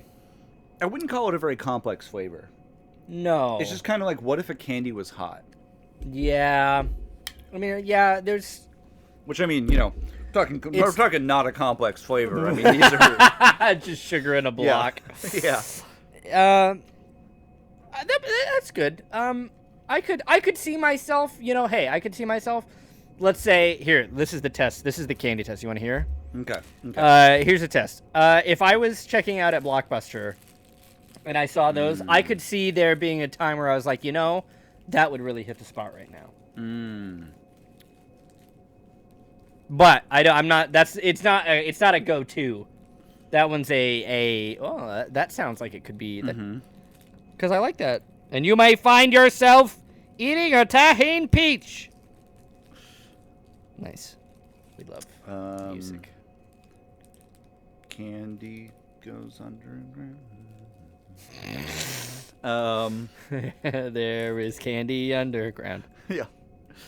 All those times you were checking out a Blockbuster. Fuck off! I've been to Blockbuster a lot. Catching a lot of heat from the chat. Also notice, I could go get my fucking Blockbuster card out of my wallet right now. Also, notice Nick still hasn't responded about what red velvet cake is. What? I still don't understand the question. What do you mean? What is what is chocolate cake, asshole? It's cake and flavored chocolate. What is red velvet? It's chocolate cake flavored red velvet. I don't understand what the fuck anybody's asking questions about. There's still one Blockbuster left in Oregon. Yes. Yeah, it's in Bend. And I've been to Bend several times and still haven't been there. Yep, drove past it and I was like, oh look, there it is. Don't give a shit. This is why Blockbuster's closed. No one's The other one was that one of the other ones that was open was in Alaska somewhere. That one shut down. I bought Dread and The Master there. Two extremely equal films. Quite a double feature there. Red Velvet is chocolate. Nope. No, it isn't. It's different. They're different cakes, you see. I mean, I guess Jared is arguably saying that they're different. Like, it's a subtle difference, but no, it's more than subtle. They're very different. You ready for the next one? Red. Yeah.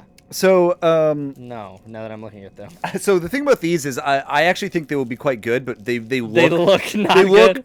They look the most cursed. Nick's a fucking. We've got ourselves Aristotle's apprentice in the chat. You think they don't taste the same because they look different, and your mind is playing tricks on you. No, I guarantee you, in a blind taste test. No way. Oh no, we got to do this. We got to do it. I could totally. Are you kidding me? Okay. I mean, we can. There will need to be some controls because. What do you mean? How so? What controls? I mean, okay, because. And Jared is correct. Like red velvet cake is a specific kind of chocolate cake. So like you could make a red velvet cake and you can make a chocolate cake and you could tell the difference. But like that doesn't make red velvet cake not a chocolate cake. Cuz it's all its flavor comes from chocolate. It's just a chocolate cake. But here's the thing. It's red though. I don't know, it's red. I'll take the Pepsi challenge with chocolate and red velvet any day of the fucking week, pal. We'll have to do it with. Well, anyway, yeah, we'll figure that out. We'll mail you some, and then you have to send us a video of you doing it. Blind tasting. Mm-hmm. So these they immediately, the first thing I thought of is they look like a whale's tonsil stones. Sure, yeah, that's definitely one thing. These are some real like Bloodborne looking, like FromSoft looking items. Alternatively, they look like a rare type of nut. Uh-huh. Oh boy, that's not what I wanted them to feel like in the hand. So do you want to know what they are? Or do you want to take a bite and then find out? No, I want to know. Okay. It is like they're actually incredibly normal. They're like candied pecans, I believe, if I remember. Yeah. Right. Okay. So yeah, rare nut is not far off. Yeah. Okay. Oh, what? Oh. Cheers. I flipped it around. It was so funny because I was even like, oh, guess he's not doing it. Oh. Very hard. Very rock hard. Oh, really? Mine was very soft. Oh, well, at least I didn't want to use my incisors. I like it. I dig it. I gotta say, I'm not. Well, that's pretty good. One of my favorite things that we've had on Snack Stream. Really? I like this kind of thing. I'm gonna try this little one. I like nuts. I like candied nuts. So it's like the crunch and like the texture, and then you get a little bit of that like roast kind of nuttiness, like nutty flavor that comes out like when you kind of get in there. That's real good. Yeah. See, I'm with you, but I don't know. Just the flavor of that in specific, I'm moderate on. Yeah, hey, knock yourself out. See, I've got more of a. Looks disgusting. Yeah, I really can't emphasize enough. It does not look like I want to eat it. Like I'm telling you right now, you're making like a low budget like sci-fi movie. I think this is what they put in Chekhov's ear. Yeah, like Wrath of Khan. Just like pick up like a pack of these and like you got like a ready-made like gross alien thing prop. Yeah, it looks like if a cow ate a nut and then shat it out a week later, what did it look like? Probably not. I don't know much about cows. I mean, just like there's like it looks like there's layers to it, like the variegation, the shininess. Like it really does look organic in a way that is like not good. I guess it is. Yeah, pecan. That's a living. Yeah, see, I've got more of a sort of a finer developed palate. I'd like more of the sugar bricks, please. The banana flavored sugar bricks for me. That'll do just fine, sir. I can taste any amount of something that my body needs in that nut, so it automatically tastes bad to me. And we got one more. Oh wow! We got one more. We can't. This is supposed to be the least cursed, even. Supposedly. And again, maybe you will hate this. I mean, I actually feel like my predictions of curse level has not been great, but Sure, flavor is one of those subjective things. no, these are actually well enough known. I think you will have had these before, but Me too. I haven't. oh, okay. Do you like sesame? Sure. Yeah, I mean, I don't know. I don't tend to have strong opinions about sesame. I'm a big fan of these. I love these things. Okay. The snack stream is deviated into just like I'm just Now grabbing. you're just I'm just things that grabbing you things like. that I like as like an excuse to just eat. That sounds like a hell of a time to me. All right, do you want to hold one of these? You want to Oh break yeah, that in yeah. half? No. Come on. There you You can handle it. So just to make it Oh, like it's weighty. we'll show this up. Yeah, so this is just like a big like slice of sesame seeds that have been like glued together by just sugar syrup, basically. Oh, cool. Ingredients: sesame seeds, glucose syrup, sugar. Hell yeah, that's. I know all those things. That means this is a healthy snack. Gluten free and cholesterol free. Oh, you can have as many of these as you want. Cheers. Cheers. Ooh, it made a good sound. That did. I did. That's...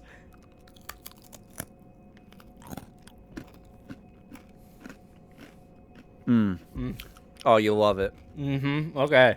That's so good. Mmm.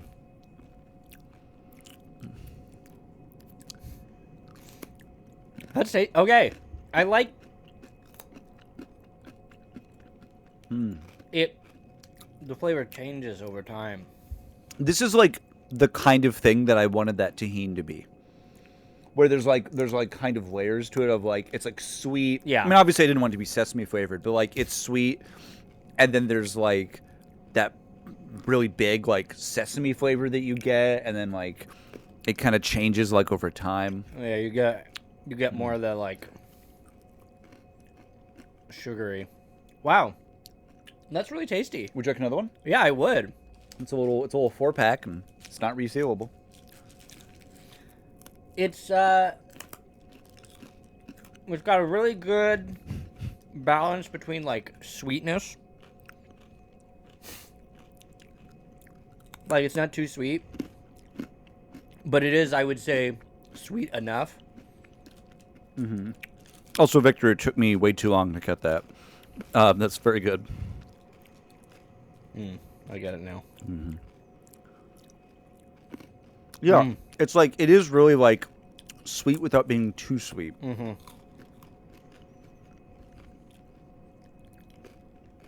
I feel like I've had one before that like had maybe honey in it. Ooh. It was like maybe like a little bit honey flavored. That could be quite good. I really like honey. I don't know what it is quite about the flavor that like makes it that pulls it from just being like sugar, but honey is so Bees. honey is so tasty. You like to taste a beef eat. I do. I'm a fiend for them. He's a beef eater. Well, I'm glad you liked it. Yeah, me too. I No, kind that of one. I kind of felt like that one would be, a good way to finish it off. Yeah, that's a really good like closer too. To our final stream ever. Yeah, no, we're never gonna see each other. I tried to be stretched out there. Also, it makes good. It makes. Hey, guys! How do you like this stream? That's just various couple of guys just moaning into the as we eat. Oh no, Did you get? no. That's for Lauren's mic. By the unrelated reasons, keep going. by. I'll figure it out later. Anyway, I liked. Well, that was a good selection of snacks. I'll say. We covered a lot of ground there, but I think I'm too much of a sucker. So the banana flavored bad thing is really good, but that sesame might be number one. Thank you, Jared. It is a fun stream, isn't it? why are you saying this? We haven't been discussing anything horrible recently. We could. Oh, let's do it. Now it's an ASMR. Now it's an ASMR stream. Good. I don't like those noises usually, but that's pretty good. That's I could see it. Rank snacks.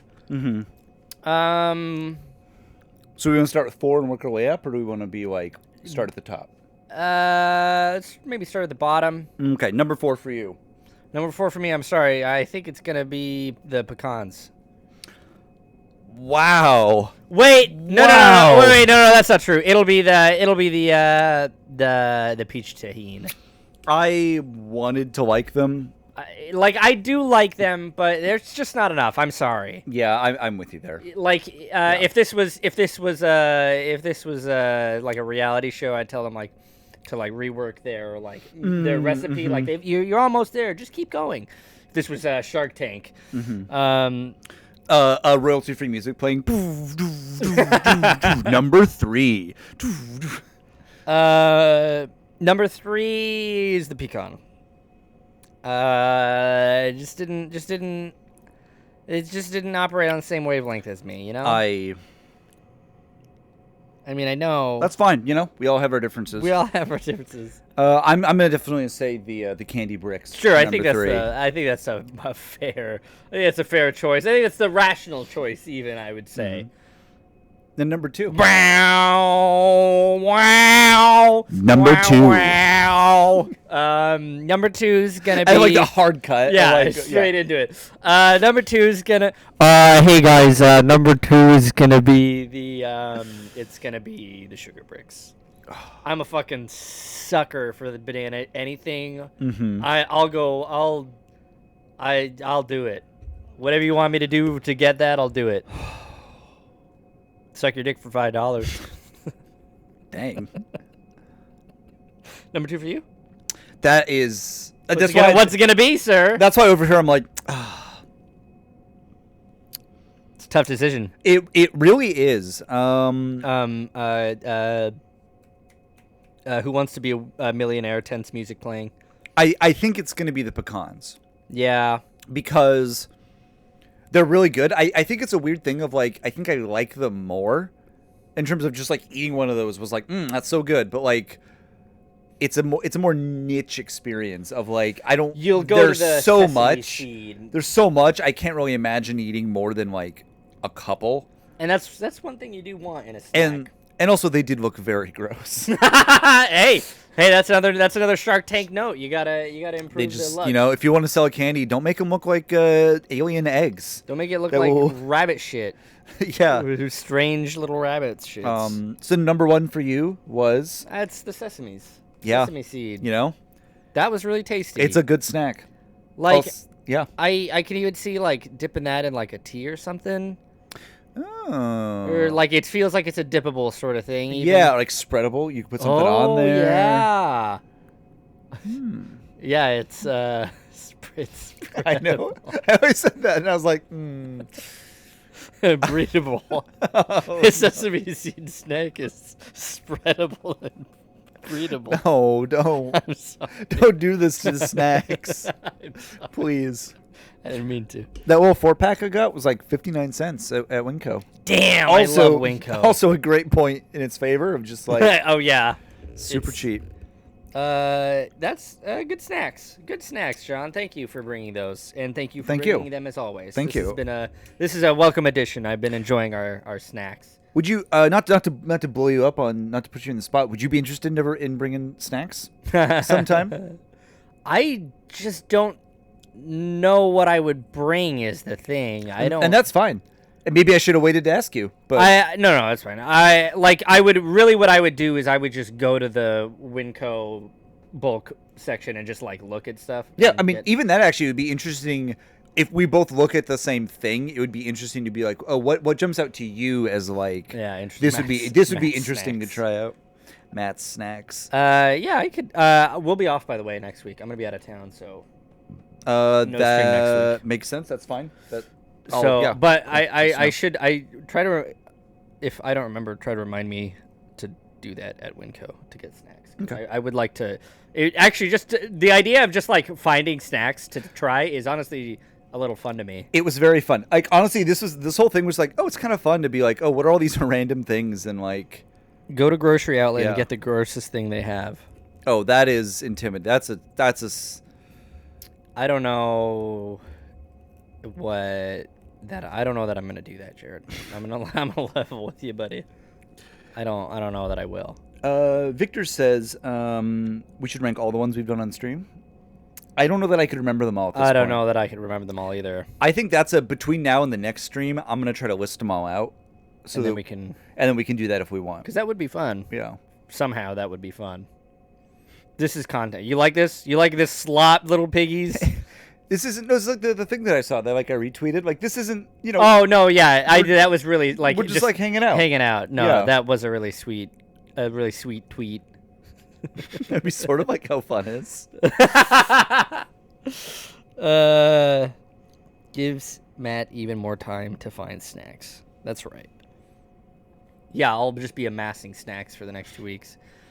We went to Costco yesterday. Boy, that's a lot, isn't it, huh? Boy, they have their own sizes over there. We got like a bag of chips, but it's like you could put 8 bags of chips in this bag of chips. Dang. It's big. Yeah, it's big.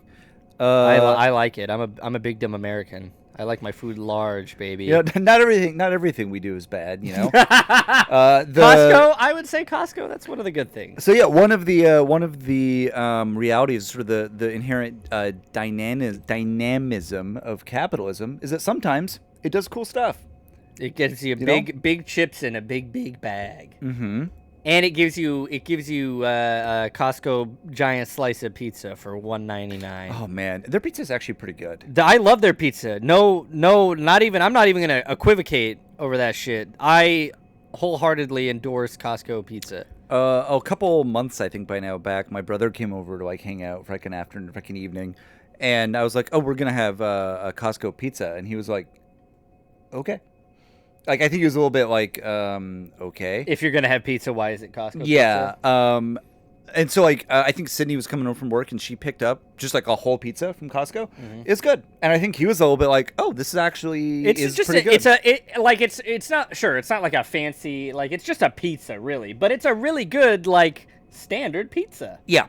It's a little bit like Heavenly Donuts, which are maybe like one of my favorite donut places. Oh, we've had this conversation. Yeah, where it's just like a good donut. It's just like a donut. Nothing fancy. Yeah. What? Oh, my Bloodborne character just like kind of clipped through the floor and then like.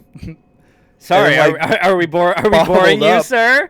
Mac, are you getting tired over there on screen? It's coming alive. What if you got up and started walking around? Oh, we're in a creepypasta. What if? Winco. Oh yeah. I actually don't know if they came from Winco. I can't remember if they came from Winco or maybe a different store. But we have a big box of frozen food in our freezer. Great place to keep it. Hot corn dogs. Like a mass of corn dogs. Yeah. And so Sydney and I have been eating corn dogs the last couple weeks. Oh yeah, baby. It's been a long time since I've had a corn dog before this.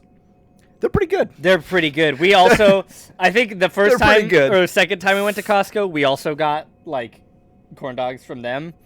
And yeah, it was also had been like the first time that I had corn dogs in like a long time. And yeah, that is a good snack, dude.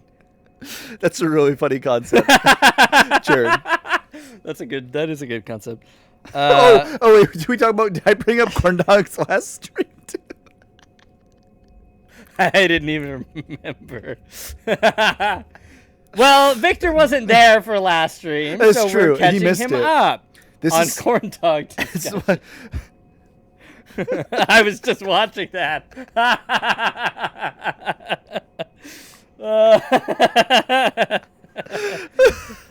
We are nothing if not consistent. Listen, man, I love corn dogs. What do you want from me? I thought it was from earlier this stream. Hey, at this rate, we probably did talk about corn dogs earlier this stream. Oh, man. To say. You ever take a hot dog and put it on a stick and dip it in batter? Pretty good. Honestly, I haven't, but I'm really glad other people did. Oh, yeah, I checked out last week's stream after I left. Yeah? I heard you had thoughts. Give us... What'd you think? Yeah, any notes, Jared? I have to wait a second, probably. Yeah, because he has so much to say. He has to type. Gotta type it all out. Yeah, I know it's gonna be a big. I was amazed that the stream quality dropped so low immediately. Oh, you mean like? The video quality? Yeah. Well, you see Twitch, it's a kind of like a peer-to-peer thing. So when the one viewer leaves, it has less bandwidth. So actually, you shouldn't ever leave the stream. Actually, you have no other. You're actively harming the viewing. Related, I told a coworker that I was excited about corn dogs tonight. Hey, corn dogs are making the rounds, everybody. It is a corn dog time.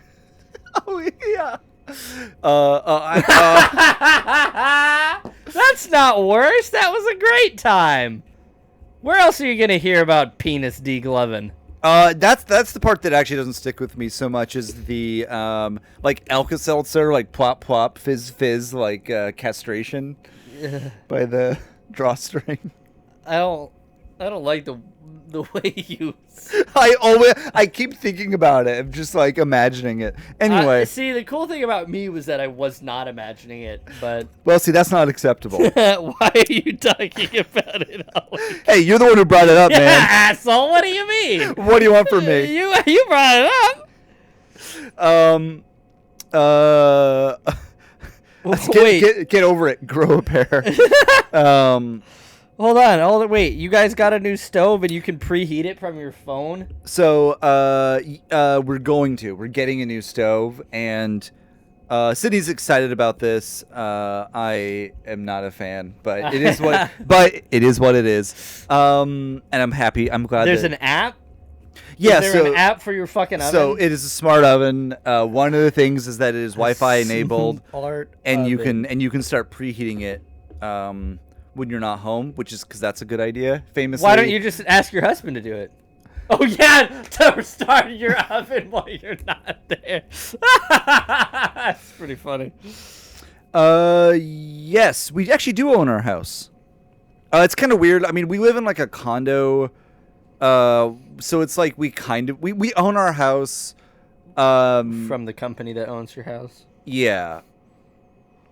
Like we own our house, but for all the. Oh, also, sorry to interrupt. I think actually the things that Sydney's really excited about is like she can be upstairs and she can start preheating the oven and she doesn't have to go downstairs to do that.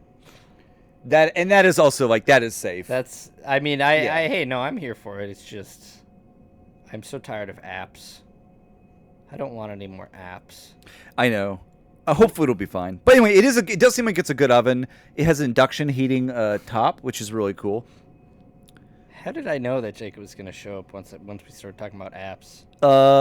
It's just a Beetlejuice. It's magic. Yeah, I think it is.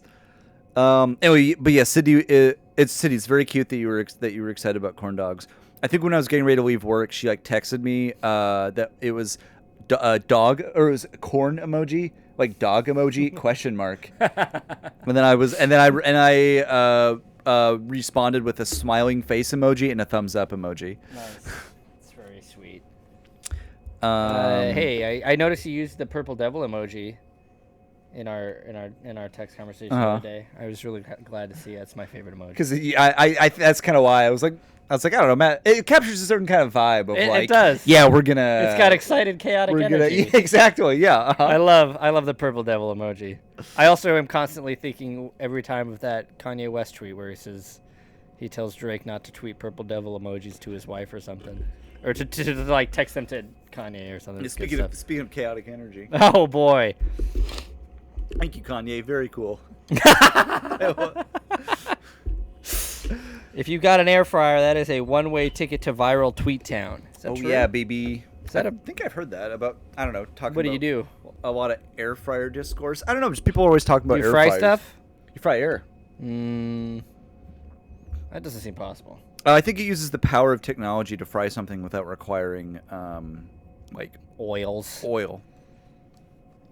That seems impossible. I read something. Man has gone too far. I read something very interesting today. So, you know how like lye is like bad for you, like lye, like I do now. Yeah. So lye is like caustic, it like burns you. It's also an ingredient in soap. Mm-hmm. It's like extremely basic.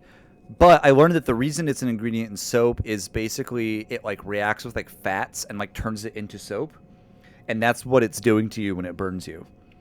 It's turning your fat into soap. Mm-hmm. Because there's like a lot of fat, in the human body. Sure. Big mood. But just in general, and I don't know. That just was like, whoa, that's wild. That's like, it's like I'm turning you into soap. That's messed up, man. Mm-hmm. So an air fryer is just a convection oven with a faster fan in a smaller box. But I don't mean to. I love it. Not to diminish the accomplishments of the air fryer. Sorry, little air fryers. Yeah, lye is also a thing that people say to use for making bagels. Yeah. What? You like cook them in like lye to like. That's like why the outside of the bagel is like kind of like stiff. It's like kind of tough or like a little bit like different. Okay. Kind of. Huh. But I've never tried because it's lye. Yeah. Huh.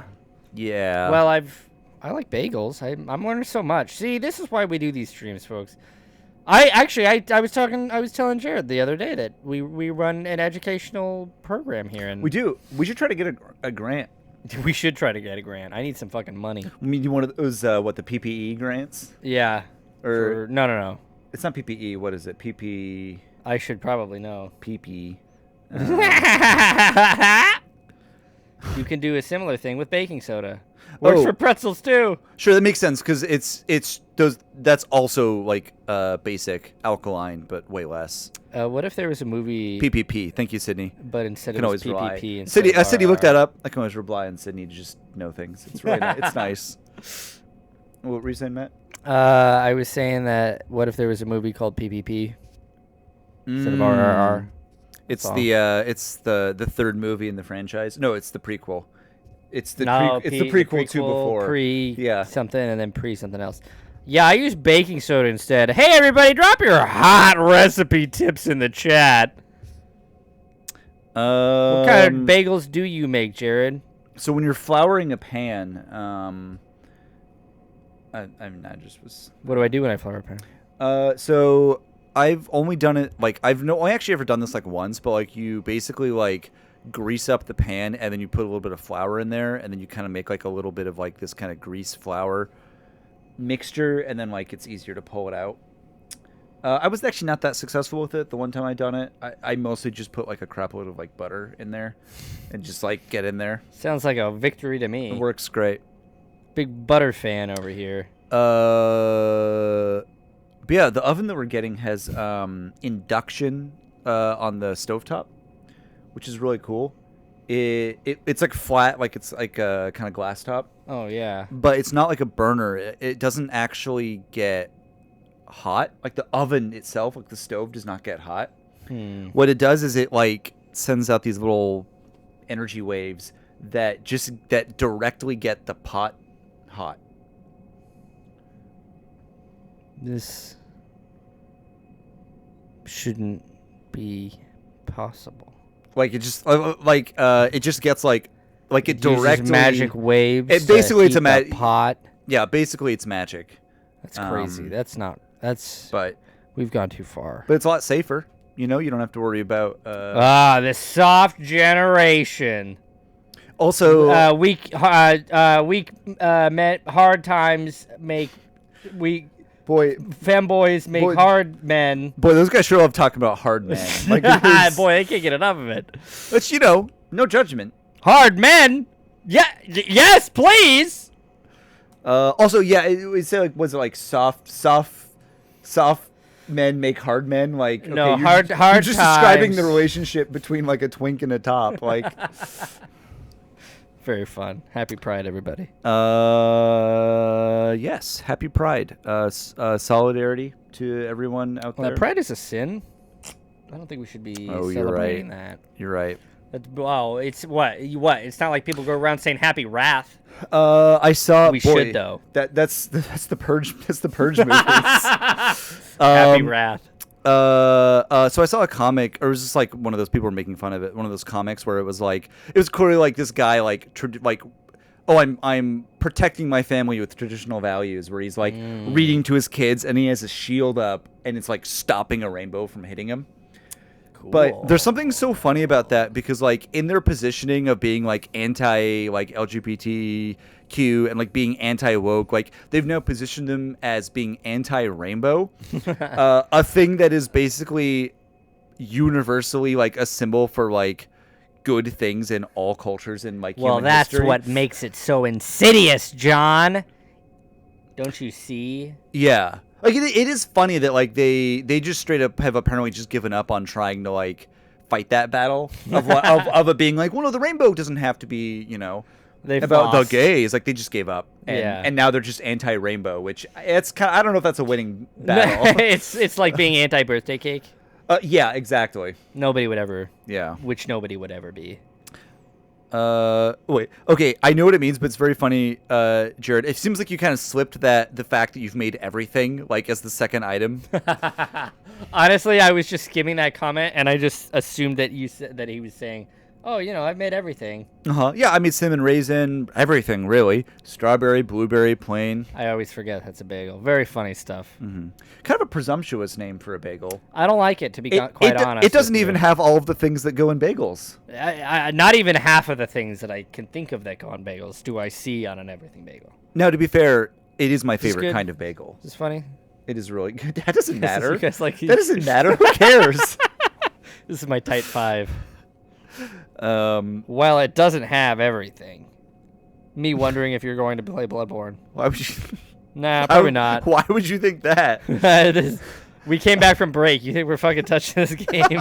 Okay. John hasn't touched the controller. It would be really funny to just not at all. Well, I mean, it's already 9:42 at this point. Oh well, we better play a little bit more. It's honestly better if they never get back to Bloodborne. Wow. Okay. Well, just for that. Everything bagel with all those seeds barely adhered to the top. It's more like an everywhere bagel. Okay, I'm gonna tell you like. It's messy. I'm gonna tell you like. Okay, so Sydney and I It's a both. messy bagel. So Sydney and I both have everything bagels every morning for breakfast. Mm-hmm. So we go through two everything bagels a day. And let me tell you, after a morning, and if we wait a couple of days to like wipe down the counter, like that thing looks like the freaking like Psalm, like the aftermath. That looks like an everything bagel all on its own. Yeah, it looks like there was an everything bagel civil war, and like an everything bagel Pickett's charge just went down. And let me tell you, buddy, it didn't go well. Neither There were no side, survivors. Neither side came out victorious. It was a Pyrrhic victory. We got the everything bagel charge of the everything bagel brigade, straight into some cannons. When I'm getting at, it's pretty messy. Yeah, it's a messy snack, Yeah. folks. I don't know if you're Mm-hmm. everything bagel. No thanks. It's pretty messy. Anyway, Jared, I think it's very cool that you make bagels. That's cool. I think that's a neat skill. That's not a kind of baking that I've gotten into at all, so I find it impressive. From the like the perspective of someone who's done something that's similar to it, but doesn't at all know how to do it, it seems very impressive. So that's cool. Yeah, you're welcome. I agree with everything that John said. Mm-hmm. And in fact, it was my idea to say it. It is. We talked about it on the break. We were talking about that before. It's pretty easy to do once you know how. I- isn't that how it usually goes? I partly don't want to learn how, because then I feel like it will be my life, just making bagels all the time. Nothing wrong with that. That's true. That's an honest way to make a living. Well, but it wouldn't be to make a living. It would be to just have for breakfast, probably. Well, that's a sort of living when you think about it. What is It ain't much, but it's a living. breakfast? But breakfast. Nature's breakfast. I remember when I was a kid. Nature's meal. It's good. I remember when I was a kid and I had the revelation of when I realized breakfast. Oh, it's like a fast is like when you don't eat for a while. And it's when you break. Oh, so breakfast is when you break your fast. Yeah, I think I was. Oh. Yeah, I think I was like 23 when I figured that out. Wow. I think I was like 11. No shade, though.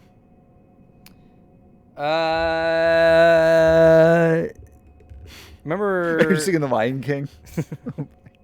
Remember the Google AI that's alive? It's pretty funny. It's not alive. It's extremely funny. Here's the thing about it, folks. I don't know if you know this, but It's not alive. That's just a computer program. It's honestly, it's maybe one of the funniest things to ever happen. A computer programmer programs an AI and then is confused by it. That's pretty funny. It's very funny, like the very like rudimentary chatbot answers it gives. And then like, oh my god. And then the just amazing like revelation of like of the picture of like what the guy looks like. Oh man, it's so funny. It's like, come on, buddy. You put that target there on yourself, pal. You're not allowed to be steampunk in public. That we get to kill you on sight. We get to shoot you dead. They need to make that a crime. It is against fashion. Steampunk is really funny because I think like 10% steampunk, pretty cool aesthetic. Yeah, I agree. You know, yeah, maybe not cool stuff. Maybe not so much for fashion, but like for the world design. When Mattbot said, "I am not a bot," I was very scared. I'm not a bot, but uh-oh. Yeah, you were saying about steampunk. It's 10% cool. That's not what I said. You heard it here first. John thinks steampunk is very cool, everybody. I said in moderation, maybe it can be. If you kind of sprinkle a little bit on there. A little bit on the edges never hurt. You know what, steampunk, Final Fantasy, I almost thought steampunk was cool because of this until I found out that people like it in real life. Here's the thing. Steampunk, it's cool when you're like 17. Yeah. Or at least steampunk is 110% cool. It's John. not what I said. It's not what I said. Oh, we need Verit. We need Verit so I can Verit? Make a little code, like a little code that says that it's not true. Verit. Do you remember that? That was like we're gonna make a database. Anyway, it's not worth explaining. That was a deep cut. That's the whole stream. That's the theme of the stream. It ain't. That was a deep cut. That was a deep cut. That was too deep. Yeah. Sometimes, okay. sometimes you cut too greedily and too deep. Yeah, you win some. The first cut's the deepest. The first cut is the deep. Thank you, Victor. Thank you. I was a friend of Verit. Thank you. Good site. Oh, is he a friend of Verit? Happy Pride. It's euphemism for being a Hillary Clinton supporter.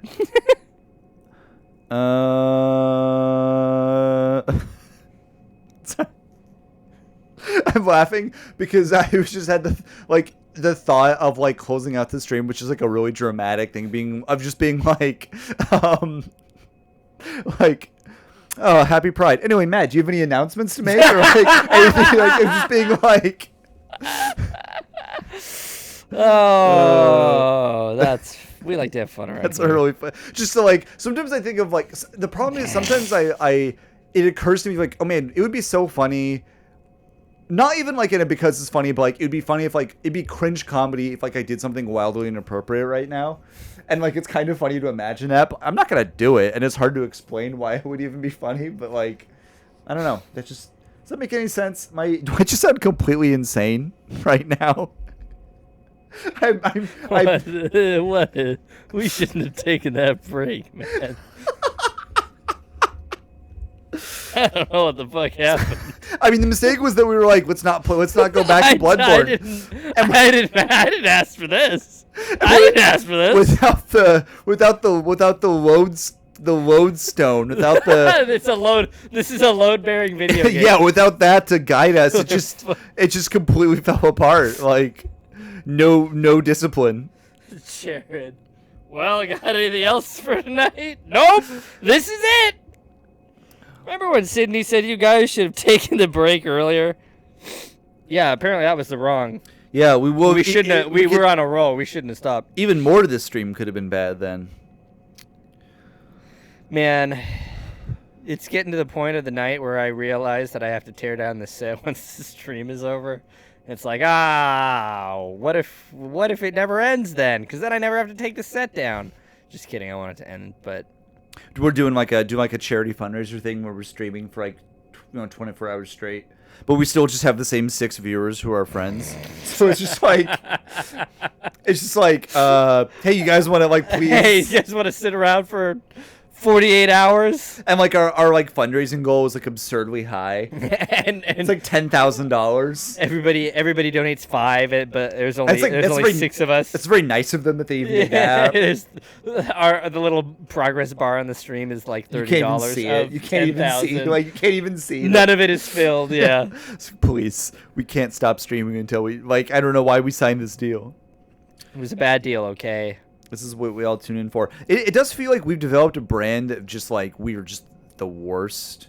Like we are just awful. We don't commit to nothing. And what that means is that this is what the people expect. We've cultivated a brand of people who apparently like terrible things. Yeah, we watched UHF last night, and that is essentially the plot. I like UHF. That's a fun movie. High frequency. It's got Conan the Librarian. Don't you know the Dewey Decimal System? And then he cuts you in half. Never seen this. It's a Weird Al. It's a Weird Al movie. I think I knew that. It's pretty good. Oh, I like Weird Al. There's a couple jokes that haven't aged well, but only like a couple, and they're pretty mild for that. Oh boy, kind of thing. I can't go wait. I want to go find out what's problematic. The album has an REM. Oh yeah, I think I heard you sent that to me. That was a pretty good one. Gandhi 2 is a little rough. Oh, that's not even what I was talking about. Dang, that's a really funny title though. It is putting maybe, 2 at the end of anything makes me laugh. It is a little bit rough, but it is. Yeah, I would agree. It is a very fun idea, but maybe a questionable choice. Do you want to know, or do you want to? Yeah. It's basically like it's like Gandhi 2. Like it's like this time he's back and he's mad, and it's just like what if Gandhi was like the star of an action movie? Yeah. And he's just like shooting people with like a machine gun. Gandhi 2 was a joke intended for the Police Squad TV show. Thanks, Chris. Oh, wow. Thanks for letting us know, Police. Big Jared Hours. Big Police Academy fan. Oh wait, no, that's Police Academy, not Police Squad TV show. Okay. Oh yeah, okay, that makes sense. That does feel more like a Police Squad joke. Well, here's the thing about that Gandhi 2 joke is that's not. I feel like anybody could have thought of that one. I'll cut Family Guy some slack on that. The thing I was thinking about was the karate instructor who has the like the stereotypical like accent. Oh no, we don't like to hear that. But I mean, I don't know. It's not great. Oh, I forgot about that. I mean, oh wait, is it a white guy actor? Yeah, I think the karate instructor is a little bit rough. I don't think it like ruins the movie necessarily. Fun stream, guys. But oh, I didn't realize that. I did not realize that Gandhi was played by Al. Oh boy. Huh. Okay. That actually makes it quite a bit rougher. That makes it quite a bit rougher. I was like, it's a little bit poor taste, but yeah, that's. But hey, at least he only threw himself under the bus. Is that like? Was the Gandhi movie out yet? Like, was that like a joke about like Ben Kingsley played Gandhi and like Ben Kingsley's English? Although he is of like Indian descent, so I think that was actually fine, or yeah, whatever. It was 89. Great year. Summer of 89. Wait, I don't know how the song. I don't know why. Wait, 69. I think summer of 69, maybe. Nice. I think that's nice. Xi Jinping. Sorry, I'm sorry, Mr. President.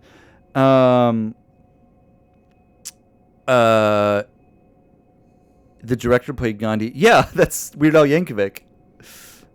Is he not the director? Oh, maybe he's not. Maybe he's just the writer. Anyway, he just turned 69 like 2 days ago. Who? Oh, Xi Jinping. Oh, right. Okay. Yeah, sure, I can do that. Xi Jinping, happy birthday, buddy. We're all so proud of you over here. We think that you're doing just a bang up job, and we're all very, very happy. Hope you have a happy birthday. Who's that again? The president of China. Ah, right. I think he's the president. Doing cameo for the de facto leader of the CCP. Yeah. I think he'd be in. I think he'd like to hear from us. What if we change the world by reaching out with a birthday message to the leader of China? President Xi, the people of the United States cried for freedom. Please help us. Remember when I joked about Strom Thurmond? What a great stream this has been, you guys. Man, Strom Thurmond, terrible person. Great name. Great name. Fucking Star Wars ass name. Star Wars name. Go right now. Lulibotstu. That's extremely good. That is extremely good. I just made noises. I just picked noises and made them. That is so good. Strong Thermad. Nice, that's good. Star Wars name, go. Lane. Oh no. Here, okay. I was trying not to think about it earlier, and so because knew you were gonna do that to me. Yeah. So now I'm like, now you have to pick one that you didn't cheat with. Yeah. Okay. Star Wars name now. Canon Mark III. What is this, FTL? He's a droid. Yeah, no, that's a good one. Like, you said that, and I laughed, but, like, yeah, sure, that's a droid. I can get it. I get it. It's a droid. And Mark III. It's pretty good. That's extremely funny. All right. That is a good improv. Yeah, I'm pretty happy with that. We were having fun. We were having fun with it, like, earlier this week. Yeah. Man, there were some good ones. It's just anything you come up with is a good one because it's such a wide. No franchise has like a wider naming scheme. But there is like a little bit of like a trick to it. Like there is kind of a certain, like, you recognize it when you hear it. There's a cadence to it. Yeah. There's a key to it, and the key is it has to sound like George Lucas made it up. That's the aim that you're going for. It's pretty funny. Oh man. American hero. Truly is. Never did anything wrong. How come in the original Star Wars movies they had normalish names like Luke and Ben, but in the new ones they've got names like Plingus Guju? That's pretty good. I don't know. They've got Poe. Is that a common name? Yeah. If you're a Teletubby. There's Ben. They just reused that name. There's Ray. Ray Romano. That's a name. I want Ray Romano to be in a Star Wars movie. That's pretty. I mean, they putting weird random people. They got Plingus. Dominic Monaghan in there. Well, might as well. Plingus stands. I'm making my Plingus fan cam of like all of his Paul Bufano. all of his best moments. Paul Bufano sounds like a Star Wars name. I think Star Wars had this weird thing of like background characters have always had weird names. I don't know when that happened. Of like when the further away they are from camera, the weirder their names are. Ray, Ren, and Finn. Nope. It was only kind. Well, yeah, actually, that's not really true. I guess. Kylo Ren. That's a cool name, I gotta say. Pre-Star Wars. Pre-Star Wars.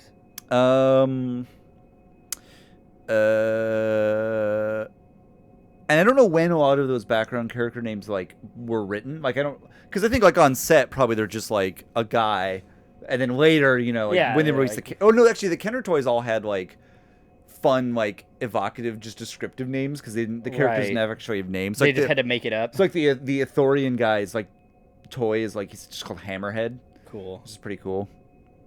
Remember Ellen Sleaze Bagano? Oh man, so good. Oh man. That's the guy buying death sticks. Hey, want to buy some death sticks? You don't want to sell me any death sticks. I don't want to sell you any death sticks. What is he? You want to go home and rethink your life? I'm going to go home and rethink my life. So it's good. That's pretty good. That's George Lucas has done no wrong. Made no Mouse in the Matrix. That's right. I was typing this. Oh my god. Put that guy in more movies. Oh wait, is that the same guy? Yeah, that's what you're saying. Oh, I know. Interesting. I think I can picture him in my head. Yeah. Okay. He was already in the 2 best movies. Yeah, The Matrix and Attack of the Clones. Famously, the 2 good movies. Great soundtrack though. Most minor actors are the same between Star Wars prequel. Oh, that is interesting because they were both filmed in Australia. Oh, that's what I'm wondering. Yes. No, actually, I do know. Because I know Matrix was. Yes, the Star Wars prequels were filmed in Australia. Huh. Specifically because there are some characters, there's some minor characters who are in 2 and were going to be like some of the Jedi on like the council are in 2 and they were going to be in 3 and they were like the same character, but like the actors were no longer available to go to Australia for 3, so you could and later they'd be like, you can tell this is like a different person in like the same makeup and like made up to be like an alien. So some of them are just like their cousin. And so they're just like, okay, this is that other guy's like cousin. Oh, I love that fucking. That's some like I don't know, homebrewing and RPG ass. Like, that's pretty funny. Every time you see the guy who played Jango Fett in a movie, you know it was shot in Australia. Oh, sure, yeah, because he's from New Zealand, right? Because he's yes, he's Maori. I think so. I think that's true. And I guess, or yeah, I don't know. Maybe he lives in Australia. I don't know. Oh no, he has like a Kiwi accent. I do recall. Yeah. Remember those aliens on Attack of the Clones? Oh boy, it's so funny because like I don't even know where you're going and like it's bad because there are a few. Are you talking about the Asian aliens? No. Oh, okay. I don't. The Nemoidians. Yeah. That are like all talking like the stereotypical like Japanese accent. Man. It's still bad. No, I was gonna talk about the tall-necked aliens on Camino. Oh yes. Damn, them shits was sexy. Were you just watching that? And you're just like, man, what is? Damn, what that neck do? Holy hell, that go all the way down? They should have Charlton Copley beat Jango Fett. Yeah, old Charlton hasn't had enough roles. Let him in there. Oh, Nemoidians are named after Leonard Nimoy. That's so funny. That's so funny. I think weird. I've heard that, yeah. Why? She had a neck that went all the way to her shoulders. Yeah. Just like I like. I like a girl with a short skirt and a long neck. Do do do do do. Do do do do do do do do do do do do do do acapella version of a cake song. We're doing an acapella version of a dumb cake song. Okay, I'm done with that now. She's cloning an army. This is because George Lucas bumped into William Shatner, who asked him to name an alien after him. So because it was George Lucas, he named him after Leonard Nimoy instead. That's so funny. That is so funny. Fuck you, William Shatner. Also, I mean, eat a bag of dicks. Oh, that's great. Eat a bag of Digzino. It's the name of an alien. Star Wars. Yeah. Nice. Because he's a Bagino. There was a improv podcast I listened to for a while, and one of the bits they would do is like some person would just start doing like a boom, ba-doo, ba-doo, and then the other person would just like, okay, I have to like improvise like a cake song on the fly. It was pretty funny.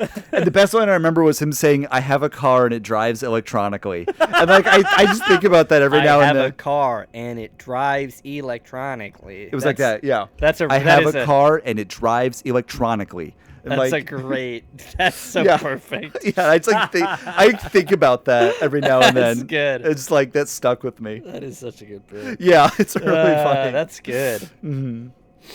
I'm gonna make beetle boots. Oh, that's great. Real. Hell yeah. That's really fun. Star Wars name. Lance Plebic. I like it. I like it. Thank you. Star Wars name. Coles